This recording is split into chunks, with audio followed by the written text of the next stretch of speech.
telling the untold.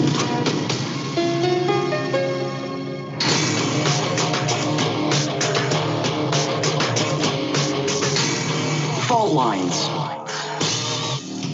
Live from the divided states of America, it is time for another 3 hours, another edition of the most disruptive show in American politics, In the Independent Corner. I am investigative radio show host Shane Stranahan. And in the left corner, I am the indefatigable, ever vigilant, a burning ember in the darkness, your political analyst, Jamarl Thomas. All right. And together we are Fault Lines with Thomas and Stranahan. And here's how it goes. Every morning at 7 a.m. Eastern, we're doing the headlines. I'll get to those in just a minute. We repeat those at 8 and 9. Right after this first batch of headlines, Jamarl does his monologue. Then we're taking calls. That's about 15 minutes from now. But hey, you can call in now early if you want to. 202-521-1320. That's the number you can call. Again, 202-521-1320 in about 15 minutes. But first up, we have the headlines. Pardon. Recovery in Beirut. So in Beirut, government officials have ordered the arrest of port officials who reportedly knew of the presence of ammonium sulfide in storage. From what I was doing, though, this is coming out that this is how government officials in Beirut are responding. I'd seen in Yahoo just earlier in the day a story about the original delivery of ammonium sulfide, which is the sort of official explanation for how the firecracker explosion got so bad. And apparently it's been sitting there for years. And so from what I read in that article, port officials were complaining about it for years while it was sitting there. It was delivered on a Russian ship, and apparently nothing was done about it. So it seems like they might be covering their face. It seems like city officials had known about it, according at least to the Yahoo story, and they hadn't really done anything about it. We'll see where this goes. This is undoubtedly going to be a growing story.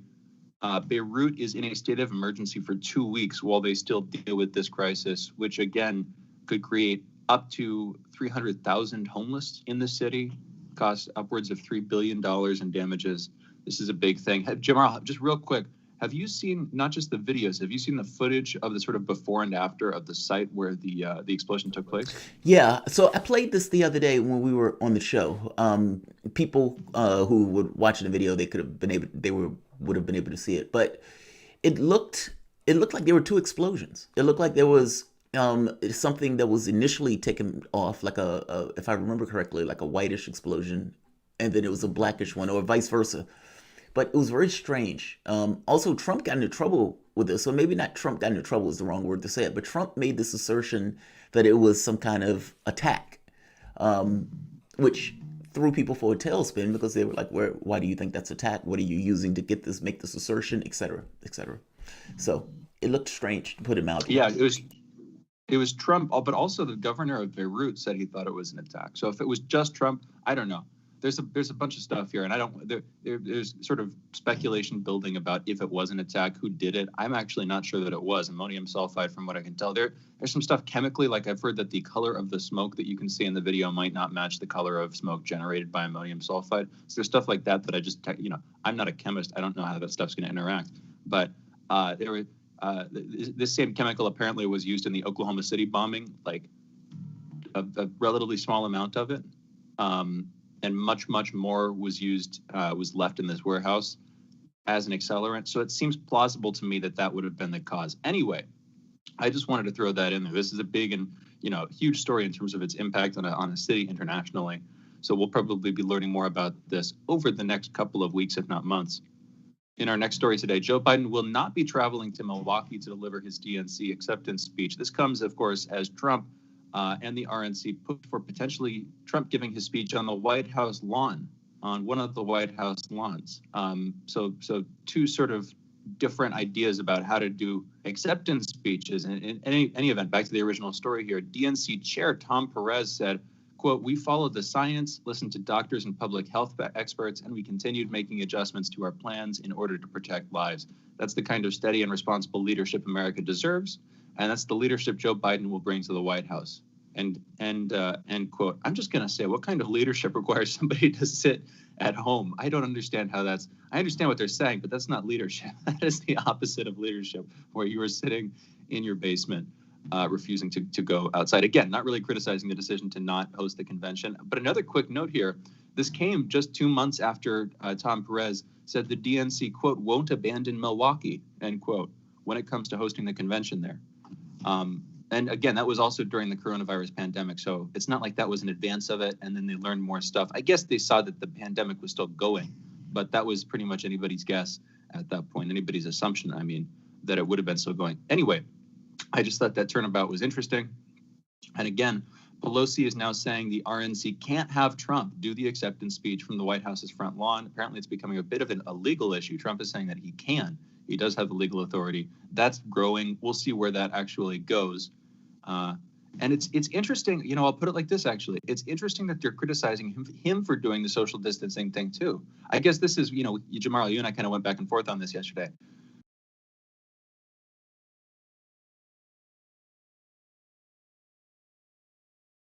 Don't know, man.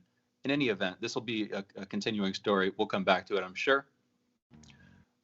Controversy yesterday on social media as both Twitter and Facebook removed posts of a video in which Trump says that children are, quote, almost immune, end quote, to coronavirus, to COVID-19 specifically.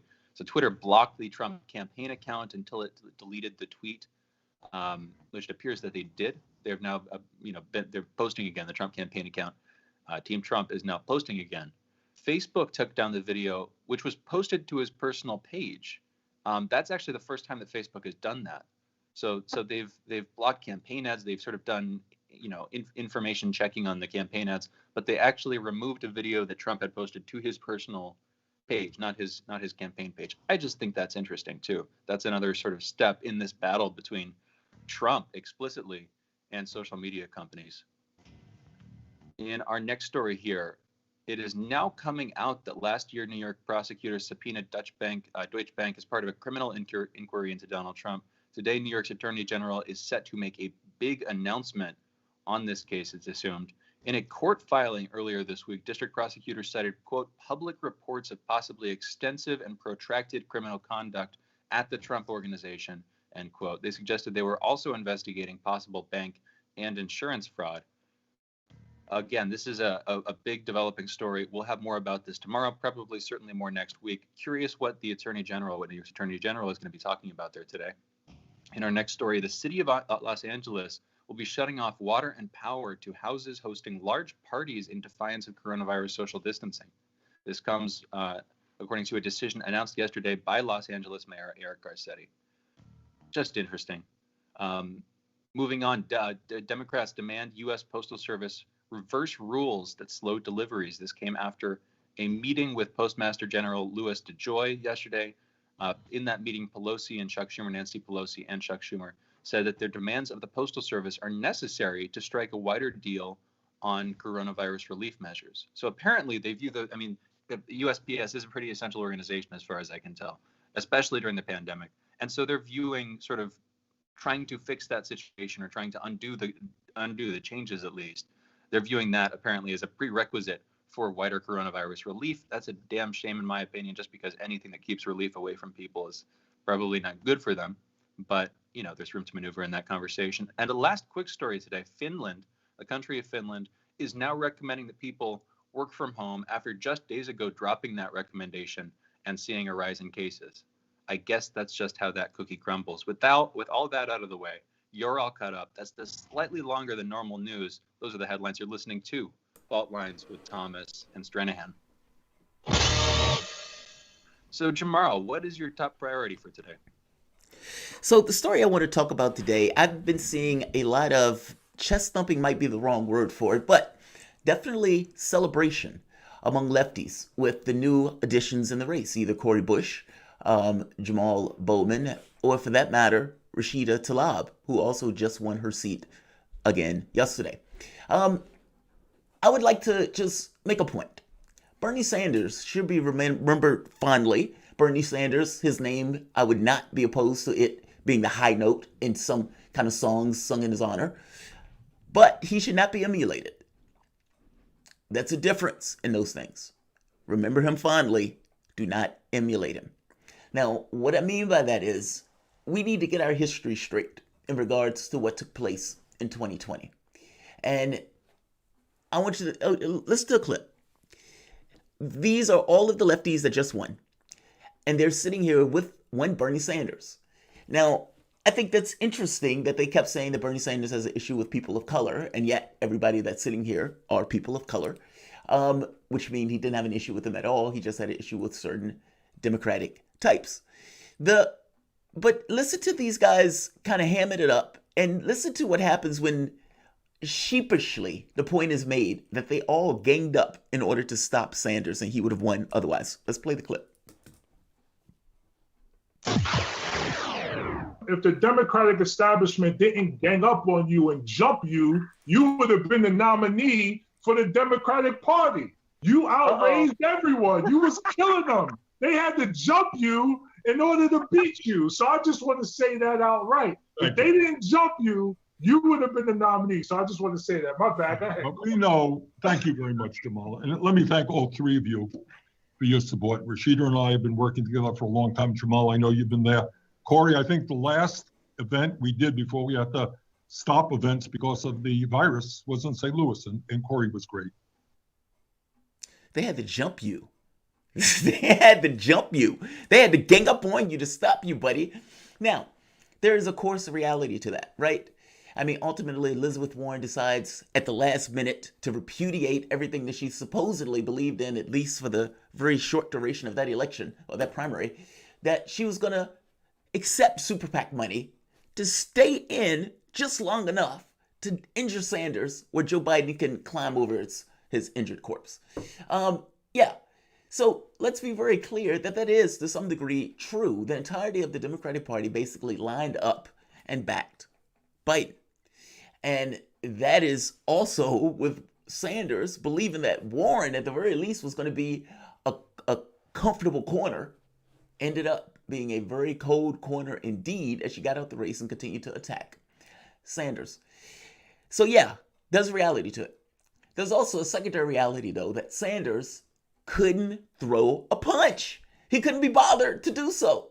I mean, when Joe Biden was lying about civil rights, something, mind you, that he got caught lying about back in the 80s, what happened? Sanders let it ride. The guy who literally walked with Martin Luther King, out-blacked in this weird way by the guy who did not and lied about doing so. That's just one issue. I mean, Social Security, the Iraq War vote, all of these things where Joe Biden wasn't necessarily being all that honest about. It is not a foregone conclusion that this race would have ended up this way, even with all of those lefties throwing their support behind Joe Biden in a way that they did, or all of those other members of the party. Even though I know this may be a satisfying elixir of sorts, it's one that I don't necessarily want you to take. Sanders ran this race almost as the opposite of politics. Even if you accept for the moment that he had a difficult road to travel, you also have to accept that there are millions of people who are backing Sanders, even if he lost. If your ultimate objective was to get policy accomplished, then the way to do that is not to immediately give over all of your power. I'll support any random hack, regardless of what you do to me. So now let's run this primary race. No. If you really want to get that stuff accomplished, you have to be militant about the things that you believe in. And immediately giving over your support to people who in no way would support you is not the way to do that. And yet, that is basically the way Sanders ran this race. As if you giving over all of your support would in any way allow you any political leverage. It's the opposite of politics. If indeed you wanted to get Medicare for all accomplished, if indeed you want to get the Green New Deal or many of these other issues accomplished, it would have behooved you to stand outside of the political space and make the point of saying, look, I will give my support to Joe Biden. However, I perfectly understand how many of these other people out there, the millions of people that are in the streets, how they will have this demand for Medicare for all. And I can't say they're wrong for not supporting the person that's doing it. There are political ways of dealing with that. The one way of not doing it, or the one way to ensure that you don't get what you want politically, is by continuously acquiescing, just like lefties have done for the last 40 years. You have nowhere else to go, and lefties say, you're right. They've even been calling this stuff demands. It's not a demand if you immediately say, okay, we'll vote for the person regardless. That's something else. Sanders is to be remembered fondly. Sanders is not to be emulated. You guys are listening to Fault Lines with Thomas Stranahan. We'll get Shane's point of view when we get back. Back in a moment.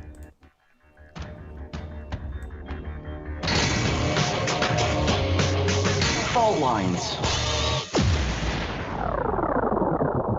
Radio Sputnik. We speak your language. Find us at SputnikNews.com. Tune in every Thursday to Loud and Clear with Brian Becker for a regular segment called Criminal Injustice about the most egregious conduct of our courts and how justice is denied to so many people in this country. Tune in to Loud and Clear this Thursday and every Thursday for thorough and independent analysis of our criminal injustice system.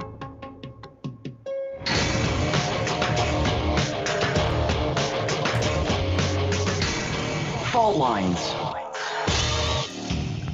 And we're back. We're taking calls this segment too. You're listening to Fault Lines with Jamarl Thomas and Shane Stranahan.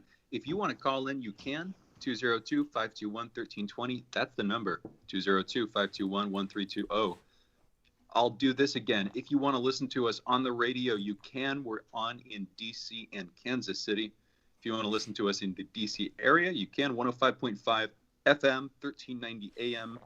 In Kansas City, you can listen to us on 102.9 FM, 104.7 FM, and 1140 AM. If you want to listen to us online, we're on Spreaker, Stitcher, iHeartRadio, Apple Music, and Spotify. For video, you should go over to YouTube and type in Jamarl Thomas. You'll find Jamarl Thomas's channel with live video there. We're also on YouTube over on Fault Lines Radio. Just do a search for Fault Lines Radio. You'll find us. Also Twitter, twitter.com/faultlinesradio, and you'll see the Periscope feed, the live Periscope feed up top. So basically, if you just do a search for Fault Lines Radio on most of the platforms, pretty much any of the platforms I talked about, you'll find us. We're there.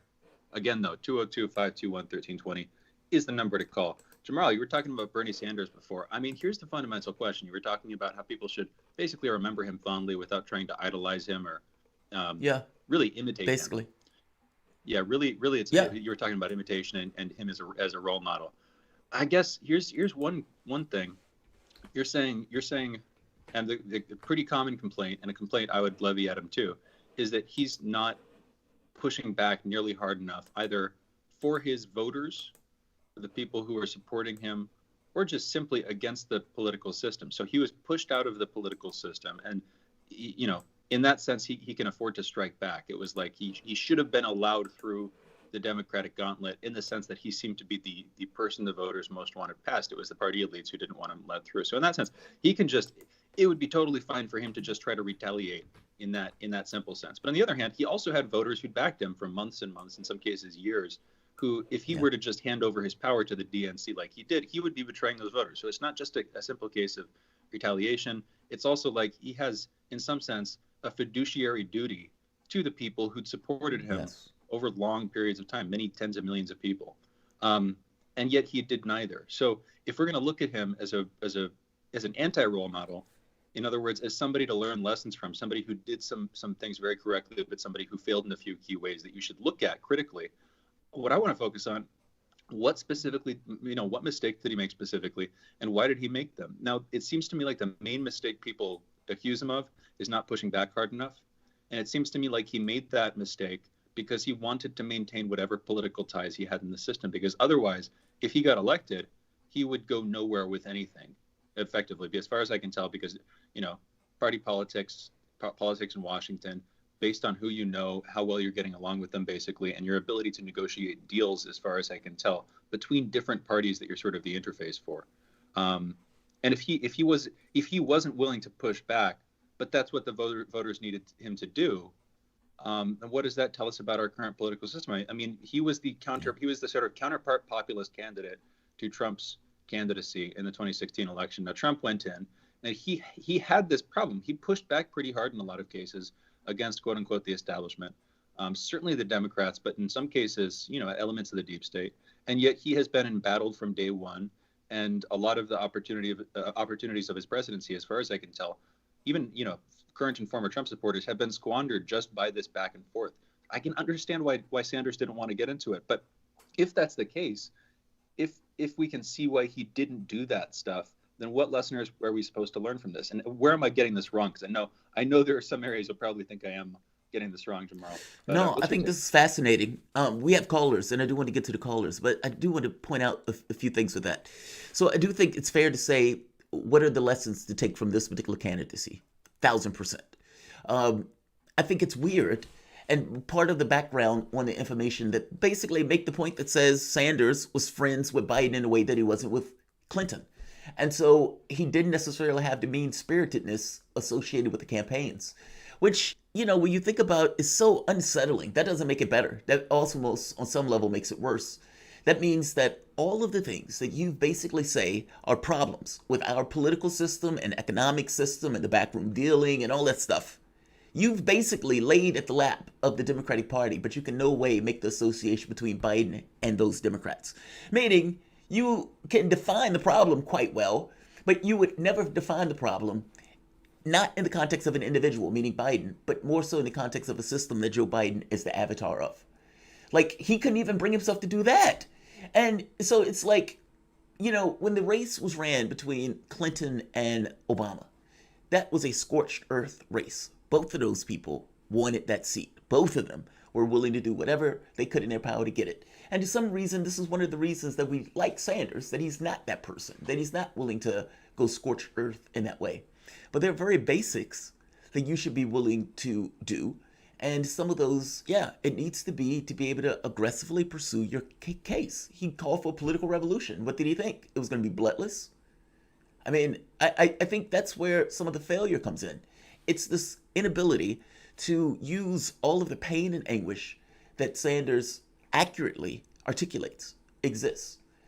But to not have that is be enough to get him over a friendship with Joe Biden. That is massively, massively unsatisfying. There are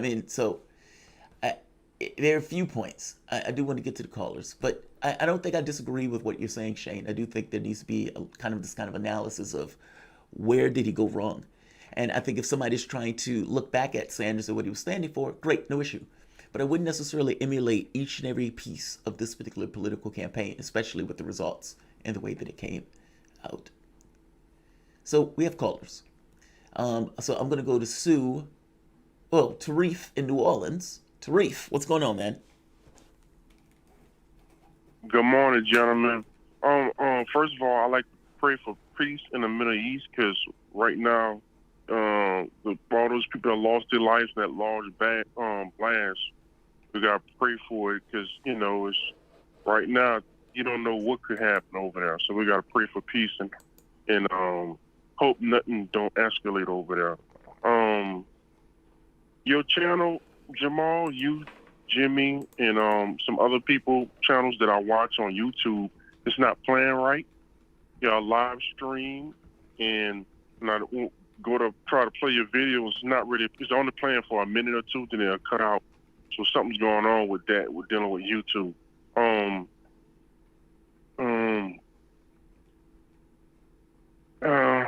Well, I had something else to say, but it slipped my mind, so I might have to call back tomorrow. But anyway, we got to pray for peace in the Middle East.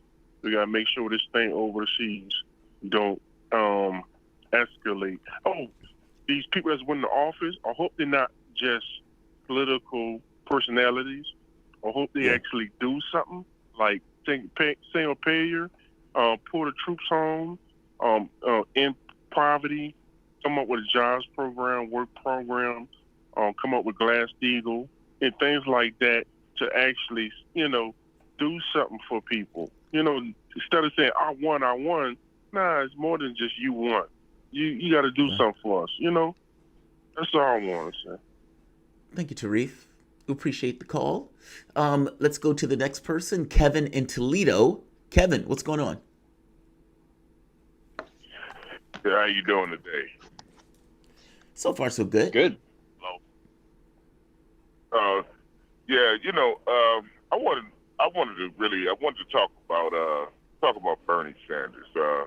I'm a Bernie Sanders, disappointed Bernie Sanders supporter, and I'm disappointed for the reason that many of us are disappointed in how he handled Joe Biden in the primaries. What I want to say is Bernie, I agree with what you said. Bernie should be remembered for the good things he did, especially for progressives. But he should never be emulated. And the reason being, I understand that you don't want to be on the island on your own if you get the nominee and not have the support of the Democrats. But at some point, the one thing I respect about Donald Trump is he don't care about how people feel for the most part. He took over the Republican Party with his brass attitude, and now they follow him. I wish Bernie could have had a small snippet of that in him. You don't have to lie like him or Biden, because I don't understand how everybody calls Trump such a big liar and never says Biden is just as much of a liar as he is. But that's another conversation. I wish he would have had that much of a personality, because I'm at the point in my life to where I'm not voting again until I get another candidate with policies like Bernie, but with an attitude similar to Donald Trump as far as being bold and not caring how the party elites would look at him if he, exposes everyone else that's in the primaries running against him. I believe Bernie had a great opportunity here. I'm a 34-year-old black man, and I know a lot of black people that wanted to support Bernie Sanders. But when you call Joe Biden your friend every time you talk about him, the first thing you say is, my friend Joe Biden, it turns off a lot of people, and it really shows like, well, if he's such a bad guy, why is he your friend? If this guy is as bad as everybody says he is, you have to really expose people like Biden in order to get older voters, especially older black voters, because they love Barack Obama. So anything connected to him is gold to them for some reason. And Barack Obama was one of the worst presidents in modern day history. But that's another conversation as well. Thanks for the call, man. I appreciate it. That's why I use the reference about the civil rights movement and lying about it. Because Biden got caught with plagiarizing speeches, he did something similar in this election. He got caught lying about being a part of the civil rights movement, something he literally admitted that he wasn't a part of, only to recycle that lie again this time around. Not to mention the black folks can't take care of their kids stuff. I mean, Joe Biden has said some mind-blowing things that if Donald Trump would have even got close to saying, the entire television network would have went up in smoke. I understand where the caller is coming from on that. We have one more last caller to fit in. And Shane, do you have any comments on that one before we go to the next caller? No, let's just go to Sue. Sue, Okay. Calling in from Maryland. You're back on, Sue. What's going on? Yeah, I'm a Bernie supporter too, and I'll be forever grateful to Bernie and Jane for making the run. But you know what happened was the voters in the primary, and not just the southern states either, but here in Maryland and the other states, once they started coming in, of course it's because the Democrats had done what they did and eliminated the other candidates. But the voters spoke loud and clear that they wanted Biden and over Bernie. And after that result, I think Bernie's a deeply, deeply decent guy, and I think any kind of fight that so many people think he should have done, he organized the All Revolution that they organized, and which continues to win. Wait, Sue. Sue. Let's bring you back to let's come back to this when we get to the other side of the break, because we want to end on time, just because we have some videos that we need to show. But don't forget this conversation. We'll come back to it. You guys are listening to Fault Lines with Thomas and Stranahan. We'll be back in a moment.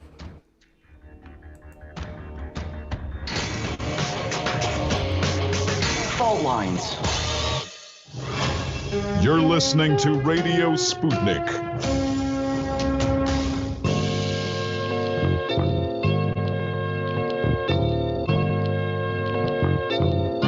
What's the most important hour of the day?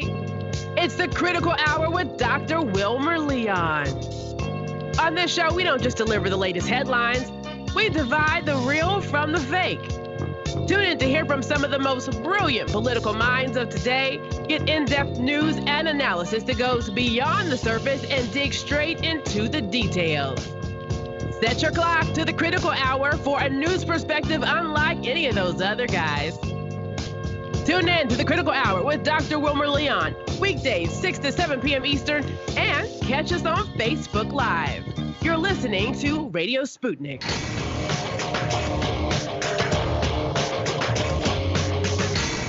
Fault lines.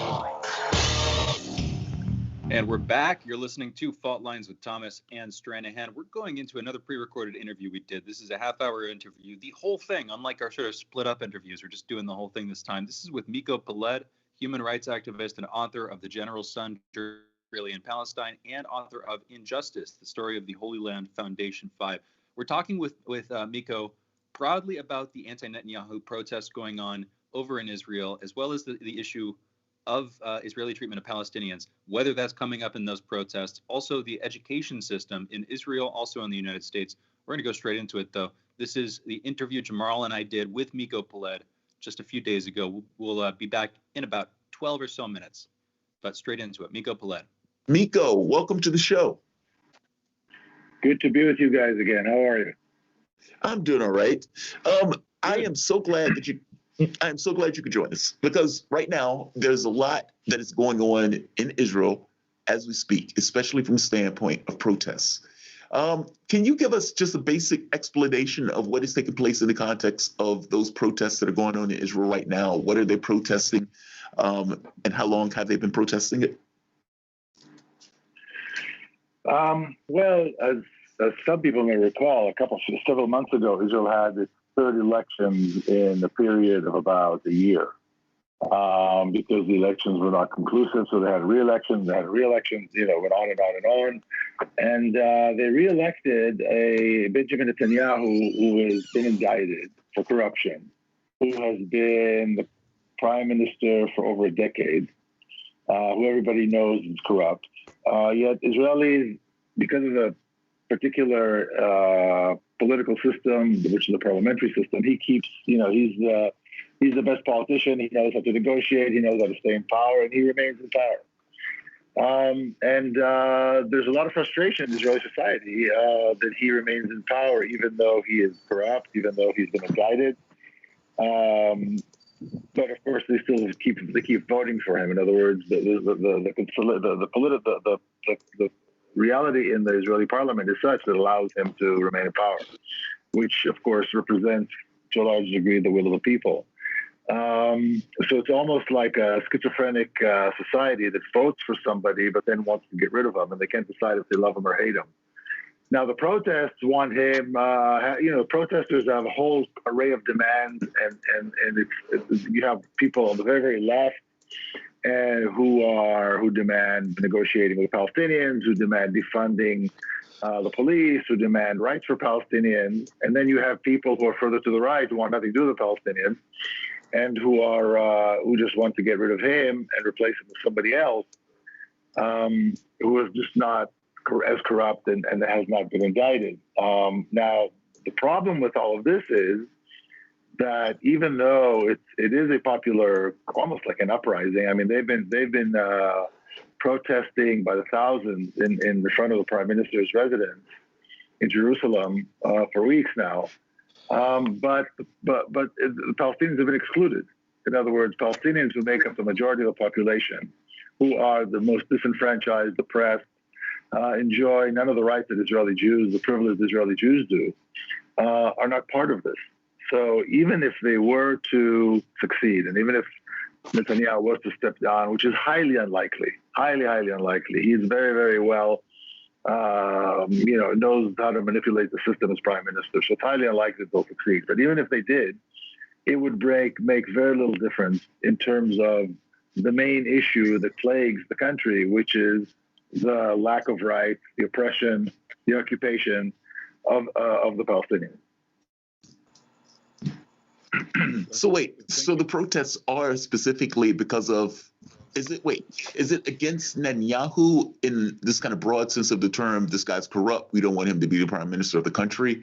Or is there an element of the protests that deals specifically with the Palestinian rights issue? We don't want this open-air ghetto, we need to have something to deal with this, we can't remain to be this intransigent, or for that matter, it is not just morally reprehensible to go through with this annexation plan.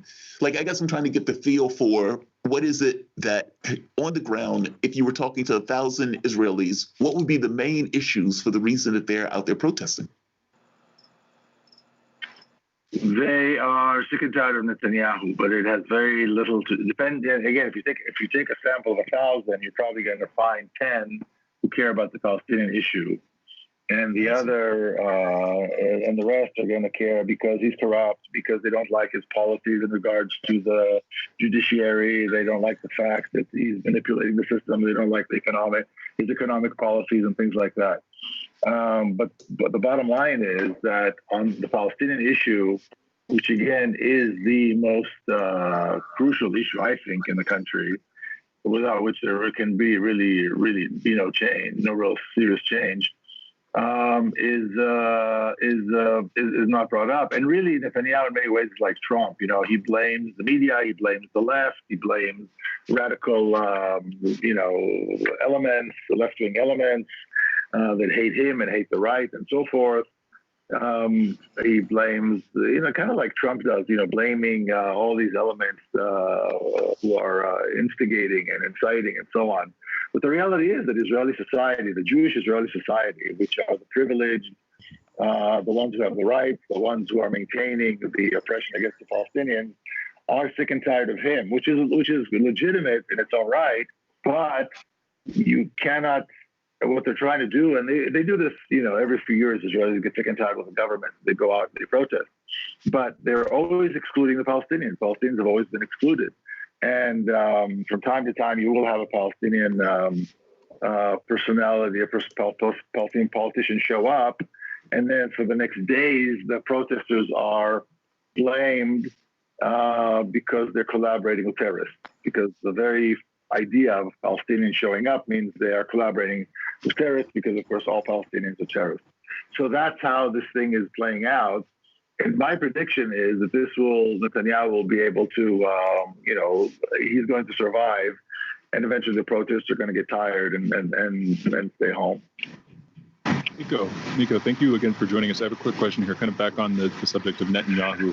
As a figure, you were describing the yo-yoing of public opinion and the weird yo-yoing of the political system, where he was brought up on charges of bribery, significant charges having to do with management of public funds. What do you think set the political situation up for that yo-yoing? Why do you think that's going on? Why has there been this oscillation or vacillation in public opinion? Or do you think that it's merely been a vacillation in his political prospects, that public opinion has been constant, and it's just that he's sort of come under pressure but then been released from that pressure somehow? What's your view of why that's allowed to take place? Well, because first of all, he gets elected. I mean, he wins the election. He gets again, the political system in Israel is such that nobody wins 100% of the election. Whichever political party, and it's a multi-party system, whichever political party gets the most votes gets to build a coalition, and the head of that party will become the prime minister. And every single time he's the one who ends up building the coalition and becoming prime minister. Even though a couple of times he came just short of having leading the largest party, he still ended up, because he knows how to manipulate the system, because he's the best horse trader in the business. And really, this is what it's about. At the end of the day, building a coalition is all about horse trading. Everybody else capitulates, and he always ends up on top. So that's the political reality now. To get rid of him, they'd have to get his political party to get rid of him. And his political party doesn't want to get rid of him because he wins elections for them. And he represents in Israel, in Israeli politics, there's really no left. I mean, the left is so marginal that you can count it on the fingers of one hand in terms of their actual political representation. So you have a very strong right, and you have a very powerful extreme right. So those are the options, right and extreme right. And the right and the extreme right are loyal to him because he wins elections. Now, yes, he's corrupt. Yes, he is. He's in many ways he's like Donald Trump. Although I think if you compare his corruption to Donald Trump's corruption, it pales by comparison. You know, we're talking about the value of his corruption is in terms of dollars is maybe in hundreds of thousands of dollars. But the point is, everybody knows he's corrupt. Everybody knows that he knows how to manipulate the system, and they still vote for him. So now they're coming out and protesting. Well, what happened when you went to the polls?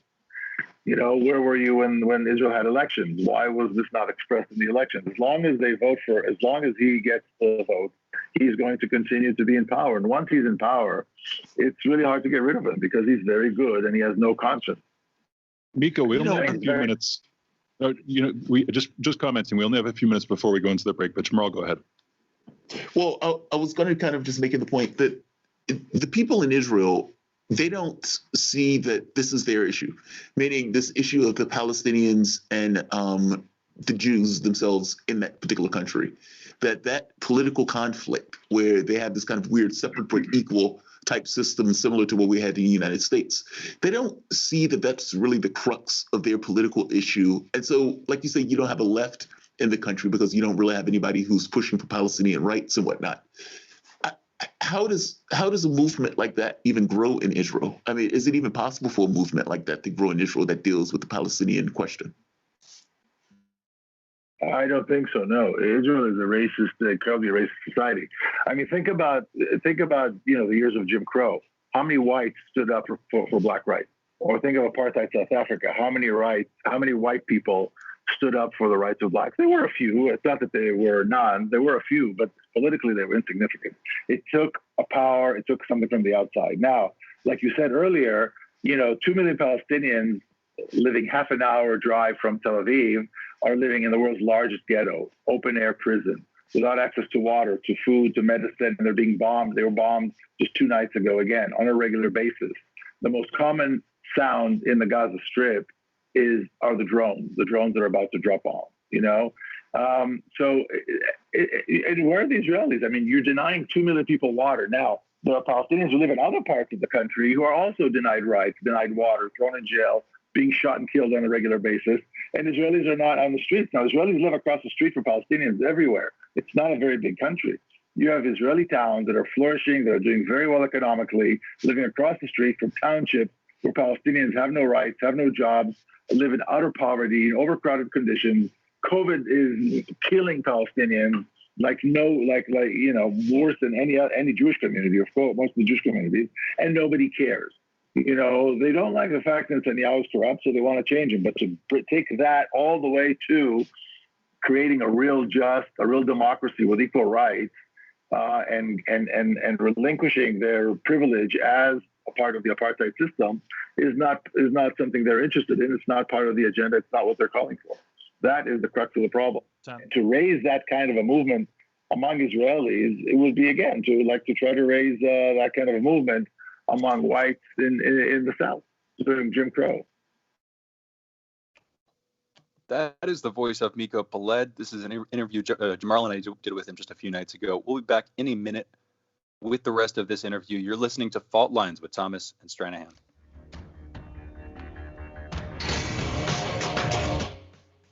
Fault Lines. Radio Sputnik. We speak your language. Find us at SputnikNews.com.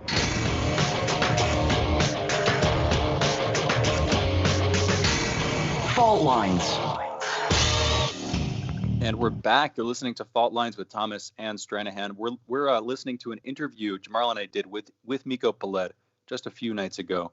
We're talking about Palestine and Israel. We're about to get into the issue of education. A couple minutes into this interview, the issue of the Israeli influence on the American education system, as well as Israel's education system, what it's leaving out about the Palestinian issue. Again, this is an interview Jamarl and I did with Miko Peled. Let's get straight back into it. Miko, thank you again for joining us. Continuing this conversation, we're talking about the issue of Israel's treatment of Palestine. We're going to turn for a second, we can come back to it too, but we're going to turn for a second to the Democratic Party, the DNC stance on Palestine, when Monday, apparently, I believe this was last week, Monday, the DNC voted to reject additional language that would make the party stance on the Jewish state more critical on this issue of Israel's treatment of Palestine. What's your take on this, Miko? Well, the Democratic Party has been coward, acting with such cowardice when it comes to this issue that it's disgusting. I mean, it makes you want to throw up. The language that was proposed is I mean, it's minimal. It's embarrassing to even talk about this. The state of Israel is an apartheid regime. It is brutal. It is cruel. It is treating Palestinians with the human rights violations of the state of Israel are screaming to the skies. And the Democratic Party and actually both parties in America are completely oblivious. Americans don't seem to care about this issue. They're sending billions and billions of dollars and the most devastating weapons to the state of Israel, allowing it to murder and oppress and deny water and deny rights and destroy homes and treat an entire nation with the worst weapons that we can possibly imagine. Not to mention, the detention without arrest without trial, thousands of political prisoners in prison, and they keep treating Israel like it's some kind of a beacon of democracy. I think it's shameful. I think it's grotesque. When they're talking about it as if it's a beacon of democracy in the Middle East, I always love the way they use the phraseology for that. It's like, yeah, we're a beacon of democracy for the people who have the right to vote, missing the fact that all of these other people who live here don't necessarily have a huge amount of input in the political process. I explain something to me for the moment. As an African American in the United States, I look at what's taking place in Israel, and I can find myself an association or understanding in almost historical terms, at least in the United States, on some level of what's taking place in Israel regarding the Palestinians. I've also been there and have seen it with my own eyes, where you can see this kind of disparity regarding issues of class, issues of power, where you talk about military power and so forth. Where do they think this ends, though? I mean, if the argument is that we're just going to keep this going on in perpetuity, at a certain point, the water for the Palestinians is going to run out. At a certain point, there is no more land to take anymore. And so if the goal is not a two-state solution, because you've taken so much land that that's not necessarily plausible, then what is the other solution in this? What am I missing here for the end result or the end goal of Israel and, for that matter, the United States? The end goal was defined very well by Israeli leaders, by Zionist leaders, very early on, after the State of Israel was established in the 1950s. We are here because it is our right to be here. We Israelis are in this country because we have a right to be here. The Palestinians hate us because we took their land. And therefore, we will always have to live by the sword. We're always going to have to make sure that we have the most powerful military force, that if they kill one of us, we kill 1,000 of them. And that's how it's going to be. This is it. We just need to maintain our force, maintain our aggression. We're going to always be the scariest, meanest bully in the neighborhood, so no other country would dare to attack us. Because if they do, we will rain, hell on them, and that's it, and that's how it's been, and that is the vision for the future. Eventually, the Palestinians will die or leave, or they will just surrender. And until then, we have to do what we have to do. Israelis are not suffering. Israeli standard of living is very high. Israelis are quite happy. Of course, now with COVID, things are difficult,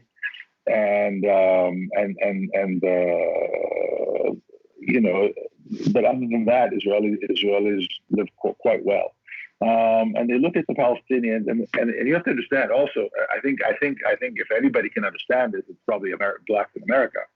The segregation is so effective, and if you've been there, you've seen it. Palestinian towns are literally sometimes across the street from the Israeli colonies and settlements and cities and so forth, where only Jews are allowed to live.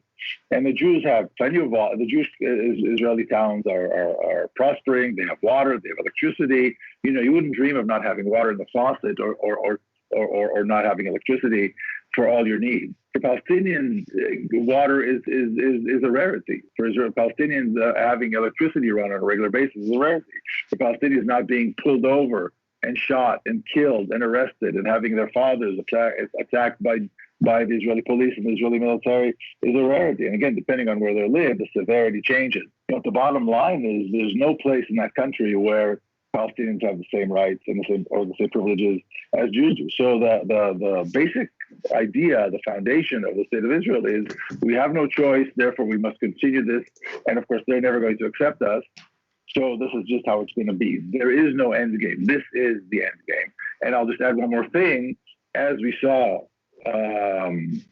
with Jim Crow in the South, as we saw in South Africa with apartheid, basically, because racist ideology always comes with a lack of ability to see the future and with a great deal of stupidity, they fall in the end. And I think Zionism will inevitably fall, and what will take its place, hopefully, will be a real democracy with equal rights.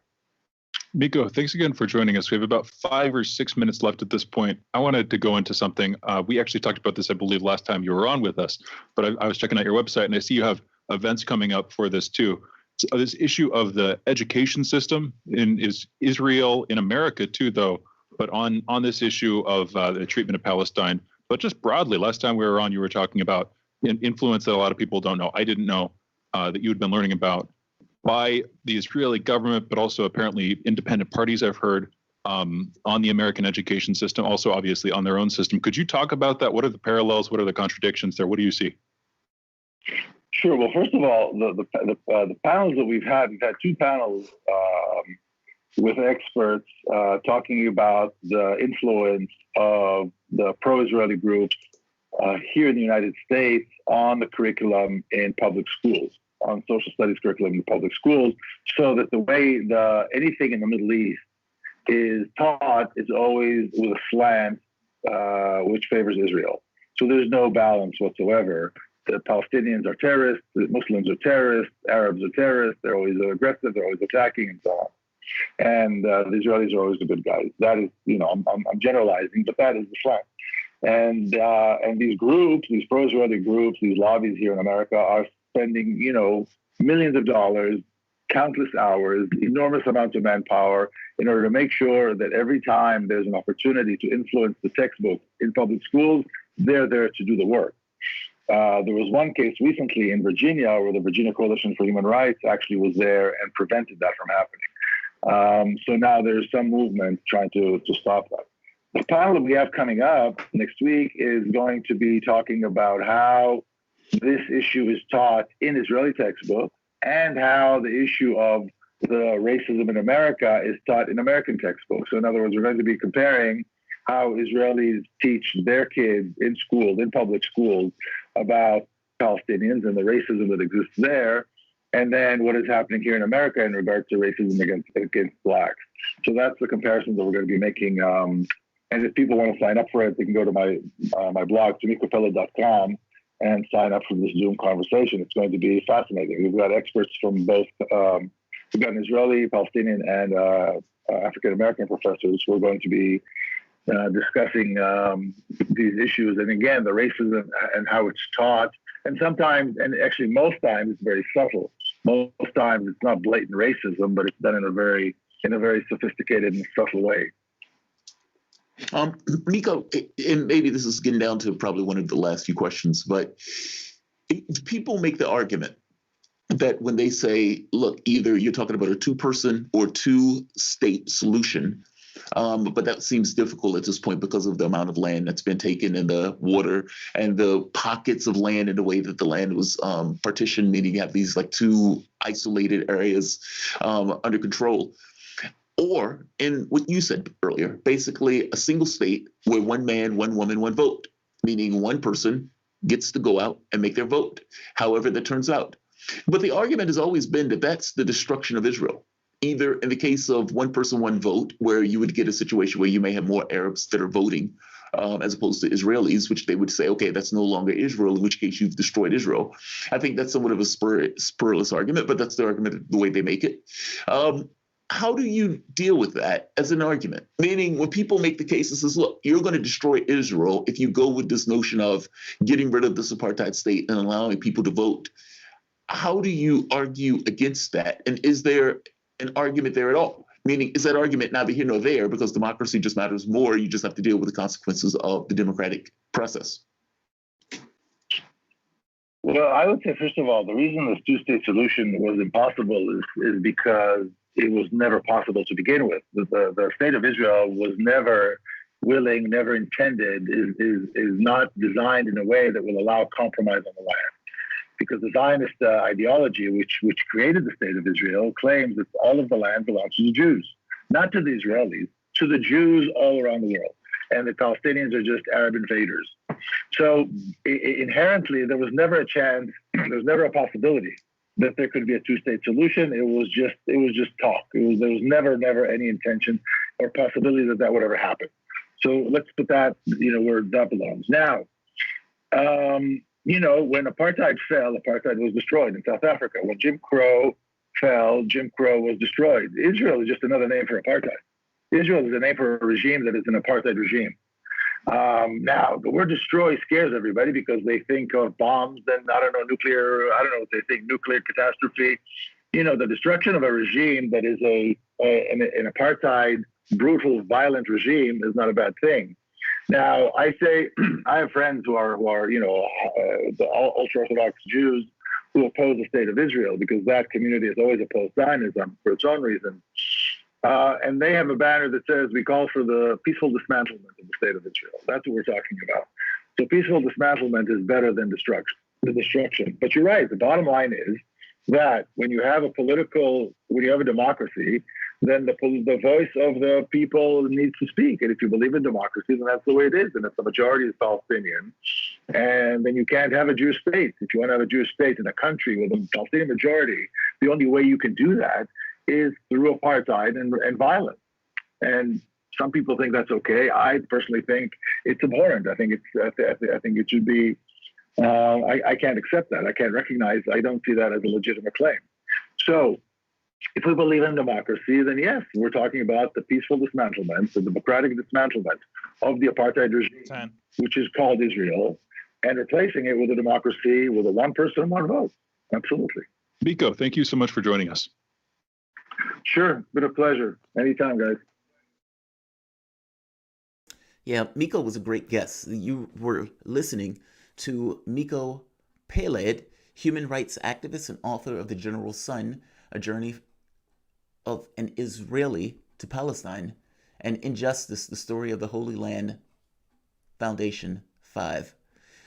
Shane, that was a really good interview because there have been many protests that were taking place over the course of the last month. And it's one of those things where you see kind of at a distance. And when you're there and you have somebody who, at the very least, have lived in a particular area, you get a feel for what is taking place with a little bit more context and a little bit more nuance than you sometimes get when you're just kind of outside looking in. So I really do appreciate Peled for coming on. Yeah, he's interesting. Again, son of a prominent Israeli general, giving him a very unique perspective. What I'd love to get into, maybe with him, but also with other guests in the future. We have a few other guests we could bring on about this issue, as well as plenty more new ones, of course.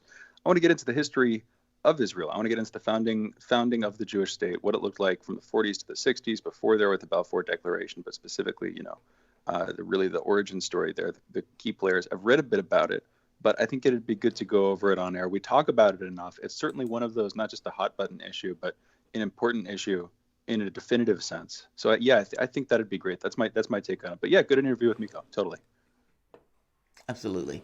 So you guys are listening to Fault Lines with Thomas and Stranahan. We'll be back at a moment with headlines.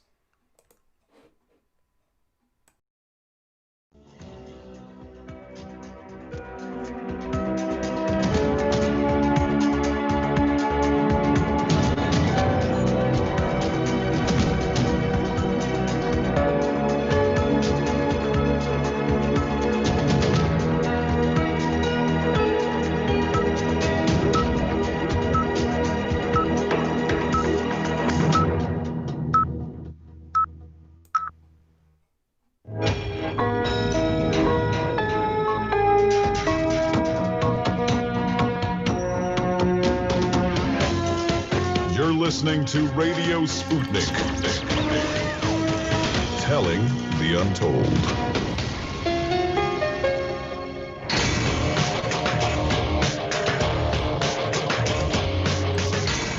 Fault lines. Live from the divided states of America, welcome to your daily inoculation for propaganda. In the left corner, I am the indefatigable, ever vigilant, the last antibody to a sick and seizing political system, your political analyst, Jamarl Thomas. And in the independent corner, I am independent, investigative political analyst and radio talk show host, Shane Stranahan. You are listening to Fault Lines with Thomas and Stranahan.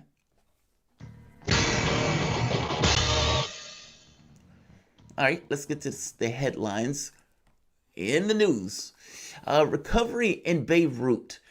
So government officials have ordered the arrest of port officials reportedly through its city officials who were ignoring complaints about the presence of ammonium sulfide in storage, which was apparently delivered on a Russian ship, Yahoo's Angle.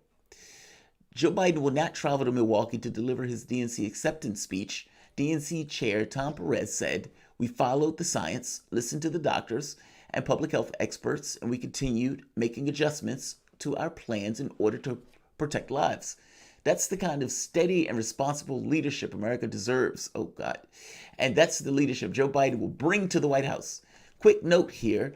This comes 2 months after Perez said the DNC won't abandon Milwaukee when it comes to hosting the convention. That's great. Controversy on social media yesterday as both Twitter and Facebook removed posts from a video in which Trump says that the children are, quote unquote, almost immune to COVID-19. Twitter blocked the Trump campaign's account until it deleted the tweet, which Facebook took down the video, posted to its person's personal page, the first time that they've done so. Pelosi says that the RNC can't have Trump do the acceptance speech from the White House front lawn. Trump says that he can. This is going to be an interesting power dynamic, I suppose, to see what plays out. I lean more towards Pelosi on this one and say that the White House is a government building. It is not Trump's personal lounging place, or not his personal home. The city of Los Angeles will be shutting off water and power to houses hosting large parties in defiance of coronavirus social distancing. A decision announced yesterday by Los Angeles Mayor Eric Garcetti. It's now coming out that last year's New York prosecutors subpoenaed Deutsche Bank as part of a criminal inquiry into Donald Trump, and today, New York's Attorney General is set to make a big announcement. In the court filings earlier this week, district prosecutors cited, quote-unquote, public reports of possible extensive and protracted criminal conduct at Trump Organization, unquote, and suggested that they were also investigating possible bank and insurance fraud. Democrats demanded that the U.S. Postal Service reverse rules that slow down deliveries. Pelosi and Schumer told Postmaster General Louis DeJoy that the demands of the Postal Service are necessary to strike a deal on the wider coronavirus relief measures. That's interesting. Finland plans to recommend that people work from home after just days of dropping the recommendation. This comes after a spike in COVID cases due to people returning to work. And with that, you are caught up on your on your headlines. You're listening to Fault Lines with Thomas and Stranahan. So, you know, the Milwaukee thing is funny. It's saying we're listening to the science and all this other stuff, but we won't abandon Milwaukee. Fair enough. But, you know, the Beirut thing is interesting. So it is unclear where Trump got the information from to characterize it as an attack. And apparently Beirut, the government itself, or the local government itself, started petitioning the U.S. for more information on this issue because, after all, nobody, as far as I know, told Donald Trump it was an attack unless there was some kind of intelligence that he was talking and discussing in the background. One of our callers, I believe it was Tarif, he made the point that we should pray for peace. I don't think peace is one of those things that you pray for. I think peace is one of those things that you construct an equal, or at the very least, somewhat of a just world that allows people to feel that they're part of it and that they're not alienated from a larger populace or, from that matter, a smaller populace that seeks to benefit. So I don't necessarily think peace is one of those things that you pray for. I think peace, like many other aspects of our society, are things that are planned and have a certain degree of intentionality behind it, that we either are successful or not in trying to manifest. What do you think, Shane? On the peace thing, on the Beirut thing as a whole, by in and of itself, because that story, look, I don't have enough of a chemical degree to say that it's not what they say it is, meaning the nitrates. And so I can't say one way or the other. And they have been arresting people who they, I would imagine, have defined as being somehow negligent in their behaviors or their responsibilities as they went out about through that city. But what do you think about how this is being perceived around the world, and even the weird stories that are being said, like Israel, given their saying they wish it support or whatever? Israel was just attacking Lebanon like earlier this week. Like, it's so strange. Yeah, and Israel was one very early on. They came out and said this wasn't an attack. So that was one of the first sort of alerts in the first couple of hours after the explosion was Israel saying basically we didn't do this, which is just interesting that they would need to note that. But of course, like you're saying, there were recently some conflicts over the border there. You're bringing up the issue of prayer and of peace, which I would separate those into two issues, at least just because I had two branches of thought. On peace, peace is something that you have to maintain in the same sense that war is, in a weird way. If there's a war between two parties, both parties are constantly planning on how to continue that war. It's the same thing for a peace. If there's a peace, however many major players or whatever you want to consider the sort of entities that are operating within that peace, that are maintaining it, there is a maintenance that goes on, and that takes effort. And so I think I don't know, in peacetime, I think it can be easy to forget that. Again, what is peace? We'll go to the very bottom level for just a second, at least. I've heard a bunch of definitions, but broadly, it probably has to do with violence. This idea that war is the sort of systematic orchestration of violence, specifically outside the confines of the state's expectations. So if you have a competition between states, between these larger entities that we're organized within, then you're going to, if there's a competition that escalates to violence, explicit violence, then we generally call that war. If there's a competition that is maintained at a level below violence, then we tend not to call that war, although with the economic stuff between the US and China, there's no violence there, we call that a trade war. There's sort of gradations on these things, but I mean, if you put peace on one end of the spectrum, it's good for us to be able to maintain a peace. The only problem with that is that if you're not resolving problems in the society, if there are systems of oppression would be one word for it, if there are systems of coercion, that would be another word for it, that are active in that society, then at some point there's a good chance that it's going to escalate to the level of violence. It's going to go down to that very ground level, and it'll break that society apart. So that peace is something you need to maintain.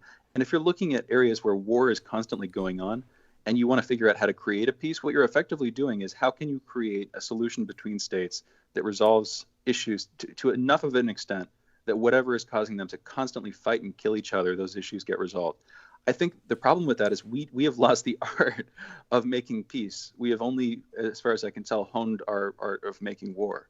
And that's because instead of fighting an enemy that can give us something, we're sort of constantly suppressing different systems of dissent against the US, the American world order around the world. And when you have to do that for decade after decade after decade, when you're not fighting an explicit enemy with a definite purpose, but when you're instead just trying to systematically suppress widespread dissent in different countries around the world, for instance, Venezuela electing a series of socialist politicians that rebel against American policy.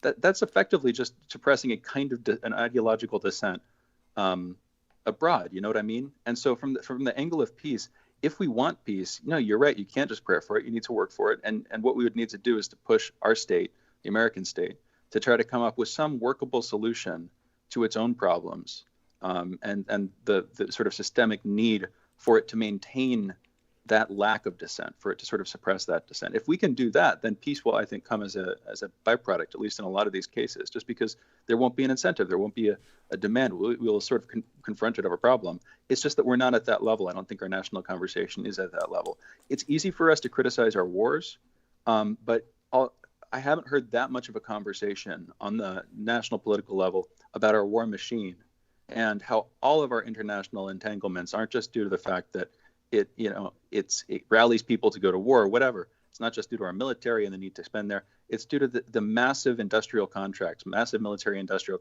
contracts that are a huge part of our GDP, and that basically support our economy and all of our foreign relationships. If we want peace, you need to deal with it on that level, because it's the lack of dealing with it on that level that's left us in this position where for year after year, it's just been invasion after invasion. Anyway, that was my spiel. Jamarl. Yeah. No, I think I can agree with that. I mean, basically, peace was never the point. If peace was the point, you have to attend to it, just like you would attend to issues of war. I think that's what you were getting at. And I do agree with that. When we make a decision that we want a particular resource, we want a certain degree of influence, whatever that decision is, that's not necessarily in a vacuum. There are going to be other countries that respond to what we do around the world. Sometimes the response is more belligerent, sometimes it's more muted, where they just acquiesce in order to go along, to get along. But you have certain countries that are regional powers in their own right. And any policy that undermines, or for the most part don't recognize or accept them as such, will bring you to the brink of conflict. The key thing that I think we miss is that we assume that war is bad. We assume that people don't necessarily like to kill or to maim or to bomb, etc.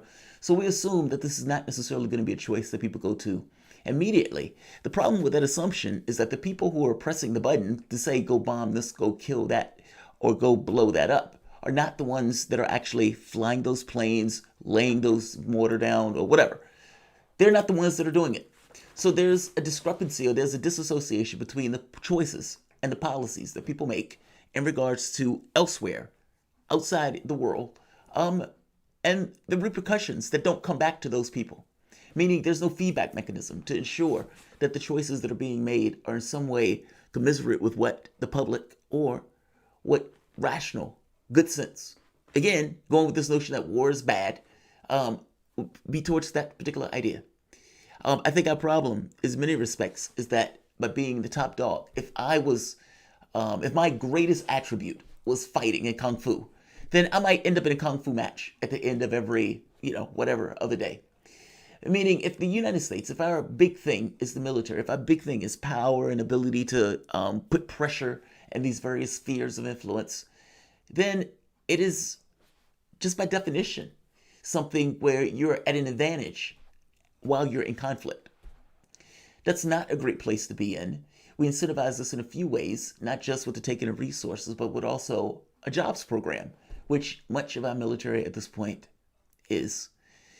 Shane, yeah, man, I think, the Peace Corps idea is not a horrible idea. And maybe that's something we need to invest more into. I think the problem is getting over the hurdle where the normal hegemonic viewpoint is conflict and war.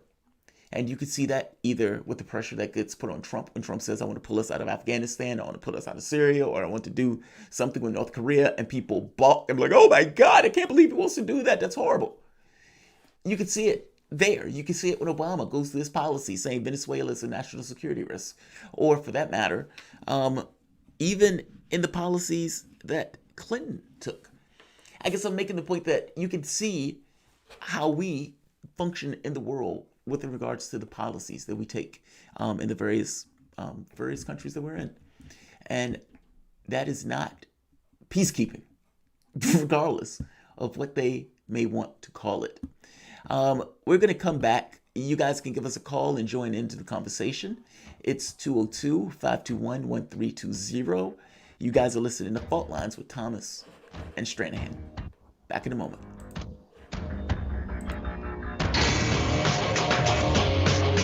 Fault Lines. Want to talk? Get in touch with us at radio@sputniknews.com.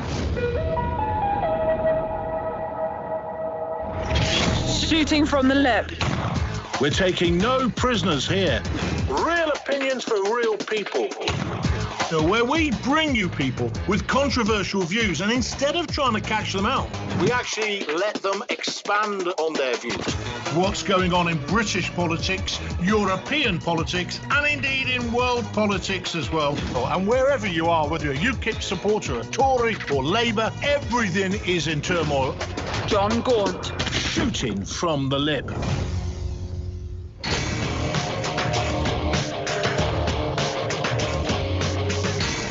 Fault lines. And we're back. You're listening to Fault Lines with Jamarl Thomas and Shane Stranahan. You can call in our number, 202,521,1,320. That is, by the way, that's less money than the Biden campaign is planning on spending in TV ads in this campaign season. Just a quick note. But anyway, no, that's the wrong version of that number, 202-521-1320. That's the number to call, 202-521-1320. If you want to call us, that's the number you should call. Again, I'll really belabor the point here. 202-521-1320. We have Leo from Miami on the line right now. Leo, you're on. What's going on? Hey, I called last Monday, but I think my mic was muted. But anyways, I wanted to make a comment about the presidential election. I think that there's pretty much four options you could take. You either don't vote, you vote Green Party or Libertarian, third party. You vote Biden or you vote Trump, right? For me, not voting at all is useless. I could understand why you would vote third party because both candidates, in my opinion, are horrible. But coming from a perspective from the left, I was a Bernie supporter. I think that Biden is a little bit closer to my views. And coming from a strategic point, I think the best way we get something done right now, there's no short-term solution, but I think the best way is to just keep winning progressive primaries with people who don't take corporate money and using organizations like the Justice Democrats to kind of over the Democratic Party. And we saw that now with Cori Bush, who won recently, and that gave me a little bit more hope about my perspective right now. Thanks for the call, Leo. Actually, quick question. Yeah. There's stuff to respond to there, but I just want to, while you're still on the line, you're down and calling from Miami. How is stuff down there in terms of COVID? Right now in Miami-Dade, where I'm at, is like the epicenter in Florida, and Florida's been really bad with the cases. So right now I work at Amazon. I gotta go in like an hour. There's a lot of people in that warehouse. They take measures and stuff, but it's pretty scary. Like, you see a lot of people who don't end up wearing their mask right, a lot of people who aren't social distancing, and yeah, man, it's just scary. I'm sorry about that, man. Yeah, that sounds scary. That sounds like a rough situation. I wonder, lawsuits. I wonder if they're going to be held liable. I mean, you're doing essential work there. We get Amazon deliveries here, but I wonder if they're going to be susceptible to lawsuits, like liability stuff in the future.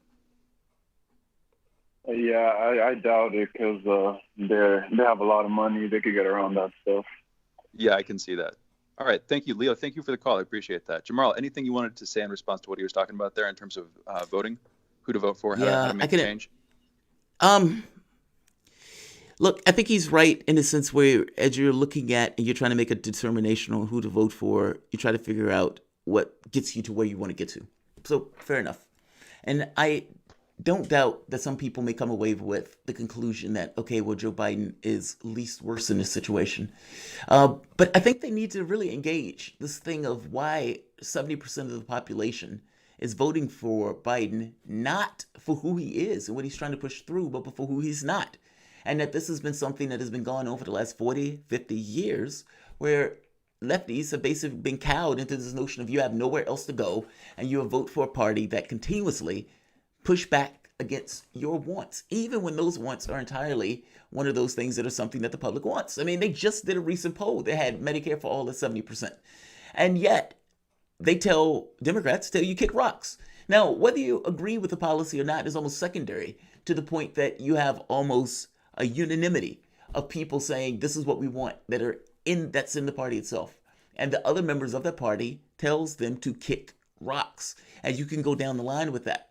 At what point do you, as a lefty, get what you actually want in a political space, especially when you know it is indeed popular? I would make the point to you that part and parcel to the reason why you don't get what you want in the political space, part of the reason why you got a Joe Biden in 2020, or for that matter, in 2016, is that people get so beaten down in their expectations that they don't believe that an affirmative case can be made to win. And so they were willing to settle for one Joe Biden. I think that's problematic, especially if you ever really want to get things accomplished. So I appreciate the notion of, I think this person is closer to where I want to get to and everything. Fair enough. But at some point, if you are continuously willing to settle for situations that are not in your interest, at what point do you really get stuff that is in your interest? And it just seems like this is another, 10, 15 years of kicking a can down the road of least worst arguments. I don't buy into them. Yeah. I mean, real quick comment before we go to more callers. One of the last comments he gave on voting specific candidates, he was talking about progressive politics, but I would just say whatever your political convictions are. If you can vote candidates into office, if you can organize on a local level, on the state level of max, to try to get your candidates into place, if you can do that successfully, I think we still haven't. Obama kind of started it in a real way on the presidential level in terms of using the internet and not having to rely on traditional funding mechanisms. That's the only real way I see this kind of thing going. If you can get your people into power, though, if you can get even a small sort of pocket, if you can get a small base in Washington, that's, I think, the support you need to get president elected. I think that really what you need is a constituency that, has that direct line in, and then you need a current line of power. You need a power base. You need at least dozens of people in the House, and then hopefully a solid handful of senators. And then that's the sort of building block that you can then ideally in the long run. In other words, what you need is a genuine shift in the nature. If you're going to work within the two-party system, you need a genuine shift in the nature of that party. And so you're going to have to sort of push it. It's not going to want to bend. You're going to have to push it, and that's going to take a long time. I think that's the only real way. What do you say? To get what you want. No, I agree with you. You do have to push it, but it goes beyond that. When you hear these lefty groups come out and say, we demand that Joe Biden choose, Elizabeth Warren for vice president. And my answer is always very basic. If they don't choose Warren and they choose someone else, let's say Hillary Clinton, for example, are you going to tell people not to vote for Joe Biden? And the answer, of course, always goes to no. Meaning, it's not a demand if you're willing to basically acquiesce to it. And when you have a political party, they call you racist, sexist, bigoted. They call you every name in the book. They even went so far as to say you are basically Trump supporters. This is what they've done. This is what the media was doing, working in coordination with the Democratic Party. And so, look, I want Medicare for All accomplished. That's my litmus test.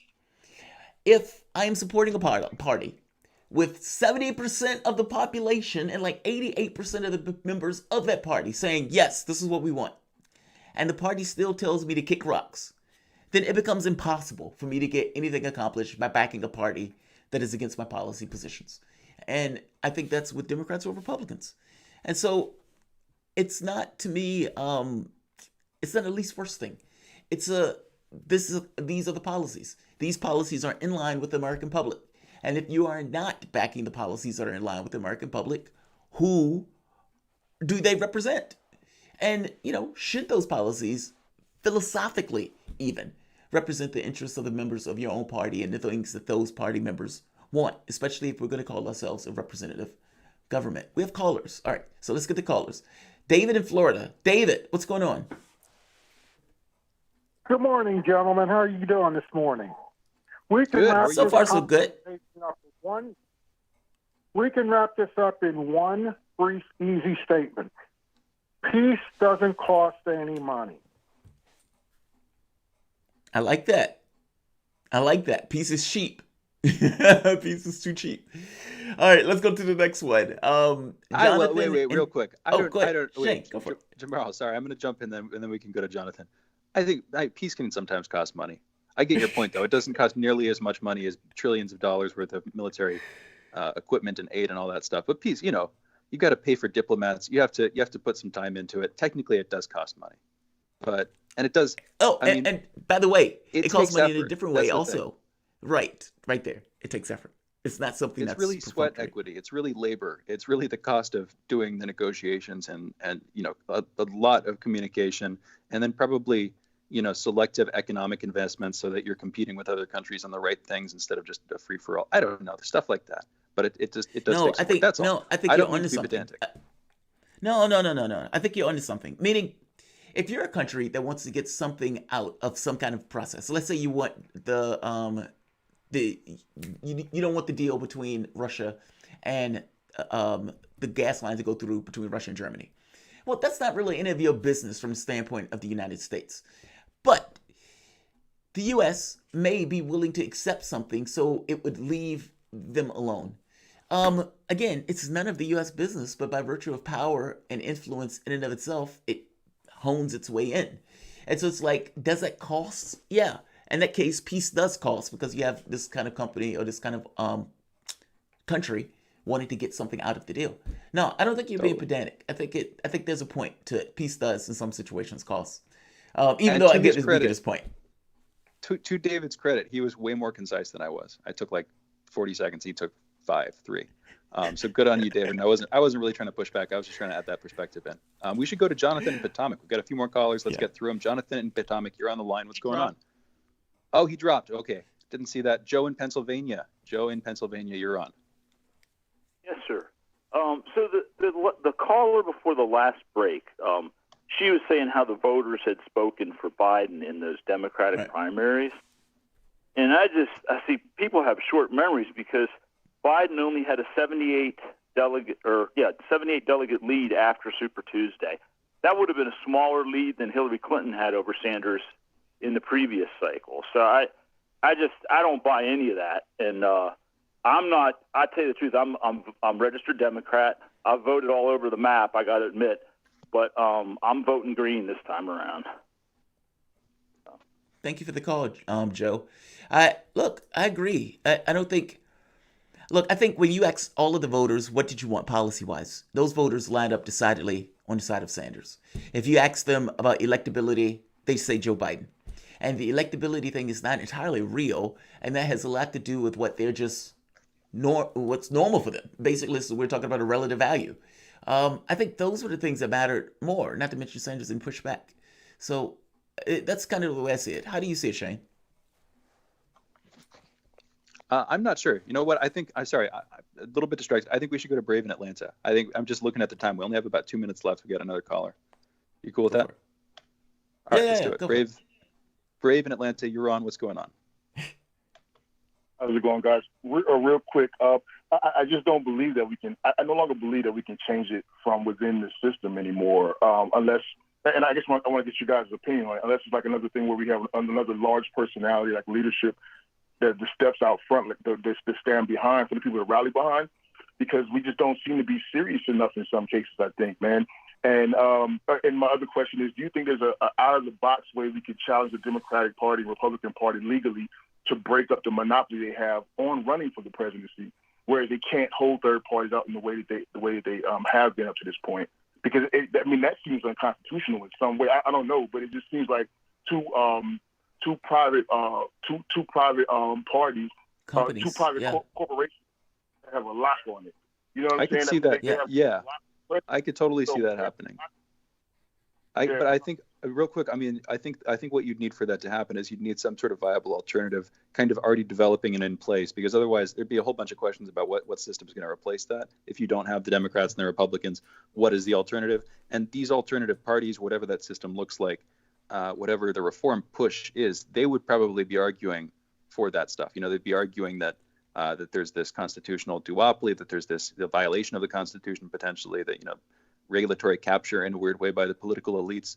So I could see that, but I think for those questions, for those criticisms to take fruit, what you'd need at that point is at least a developing version of an alternative system. What's your take, Jamarl?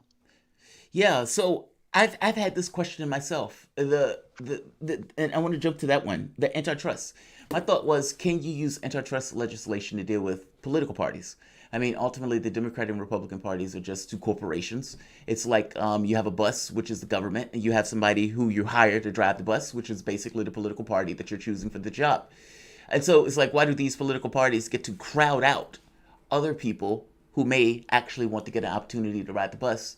And by taking certain actions like debates or ripping away debates and those type of things, it makes it that much harder to get in office. So Brave, yeah, I agree with you on this. The answer that I got for the various people that I asked was that they didn't necessarily know a way to straightforwardly do that. But man, it is a really good question. So let's do this. Let's take a break. We are going to break. You're listening to Fault Lines with Thomas and Stranahan, and we have an amazing guest coming up over the next break. One, Mr. Garland Nixon. Be back in a moment.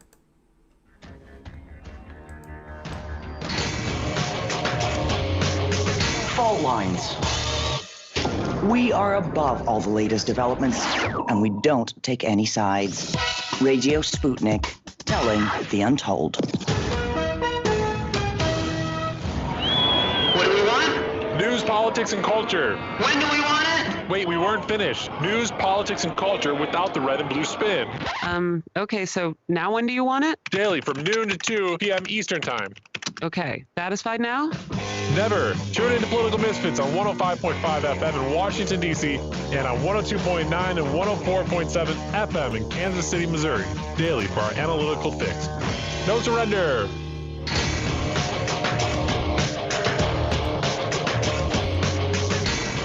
Fault Lines.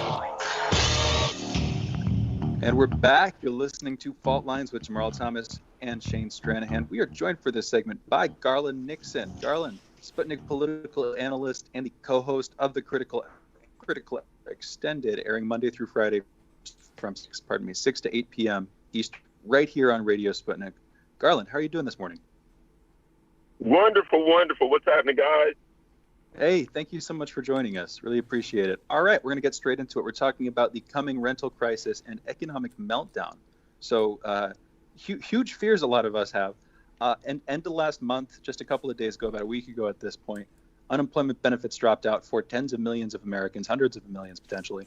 A huge impact here. And then the negotiations about what's going to come to replace that last unemployment package are still obviously ongoing, and they seem to be blocked. So there's the risk, a genuine risk, from what I can tell, of not having some serious decision made, not having something passed by the middle of the month, less than a week and a half away at this point. What's your take on what's going to happen, Garland? I think here's what I think. I think, it's funny. We go from the last time we had this level of meltdown, we got the New Deal. So I say we go from the New Deal to no deal. And basically what we're up against is kind of a neoliberal globalist ideology. There's an ideology of austerity. There's an ideology that you have to do certain things. If you remember during the one of President Trump's State of the Union addresses, and he said, socialism will never come to a collapse, etc. And here's the reality, corporate socialism is already in America. You can't even argue that we have a free market anymore. Most people don't know this. The government announced that they will buy corporate bonds. When corporations sell bonds so that they can stay afloat, the government will buy it. So basically, we have the system. It's state capitalism. The government, our corporations are supported. The lender of last resort is the government. So now when we look at the people, basically the people need the same, I'm going to call it socialism, as the corporations, and the government is very, very reluctant to do it. I do suspect, I will predict this, whatever they come up with now won't be enough. And probably as things start to fall apart even more in September, maybe even up into October, you're going to get some kind of a second stimulus bill. They're going to try to save things as they see dramatic social unrest. Garland, one of the most interesting things that have come out of this is that Donald Trump basically sending out Meadows to argue, chief of staff, that if Democrats and Republicans can't come to some kind of agreement on the issue, that Trump would take executive action.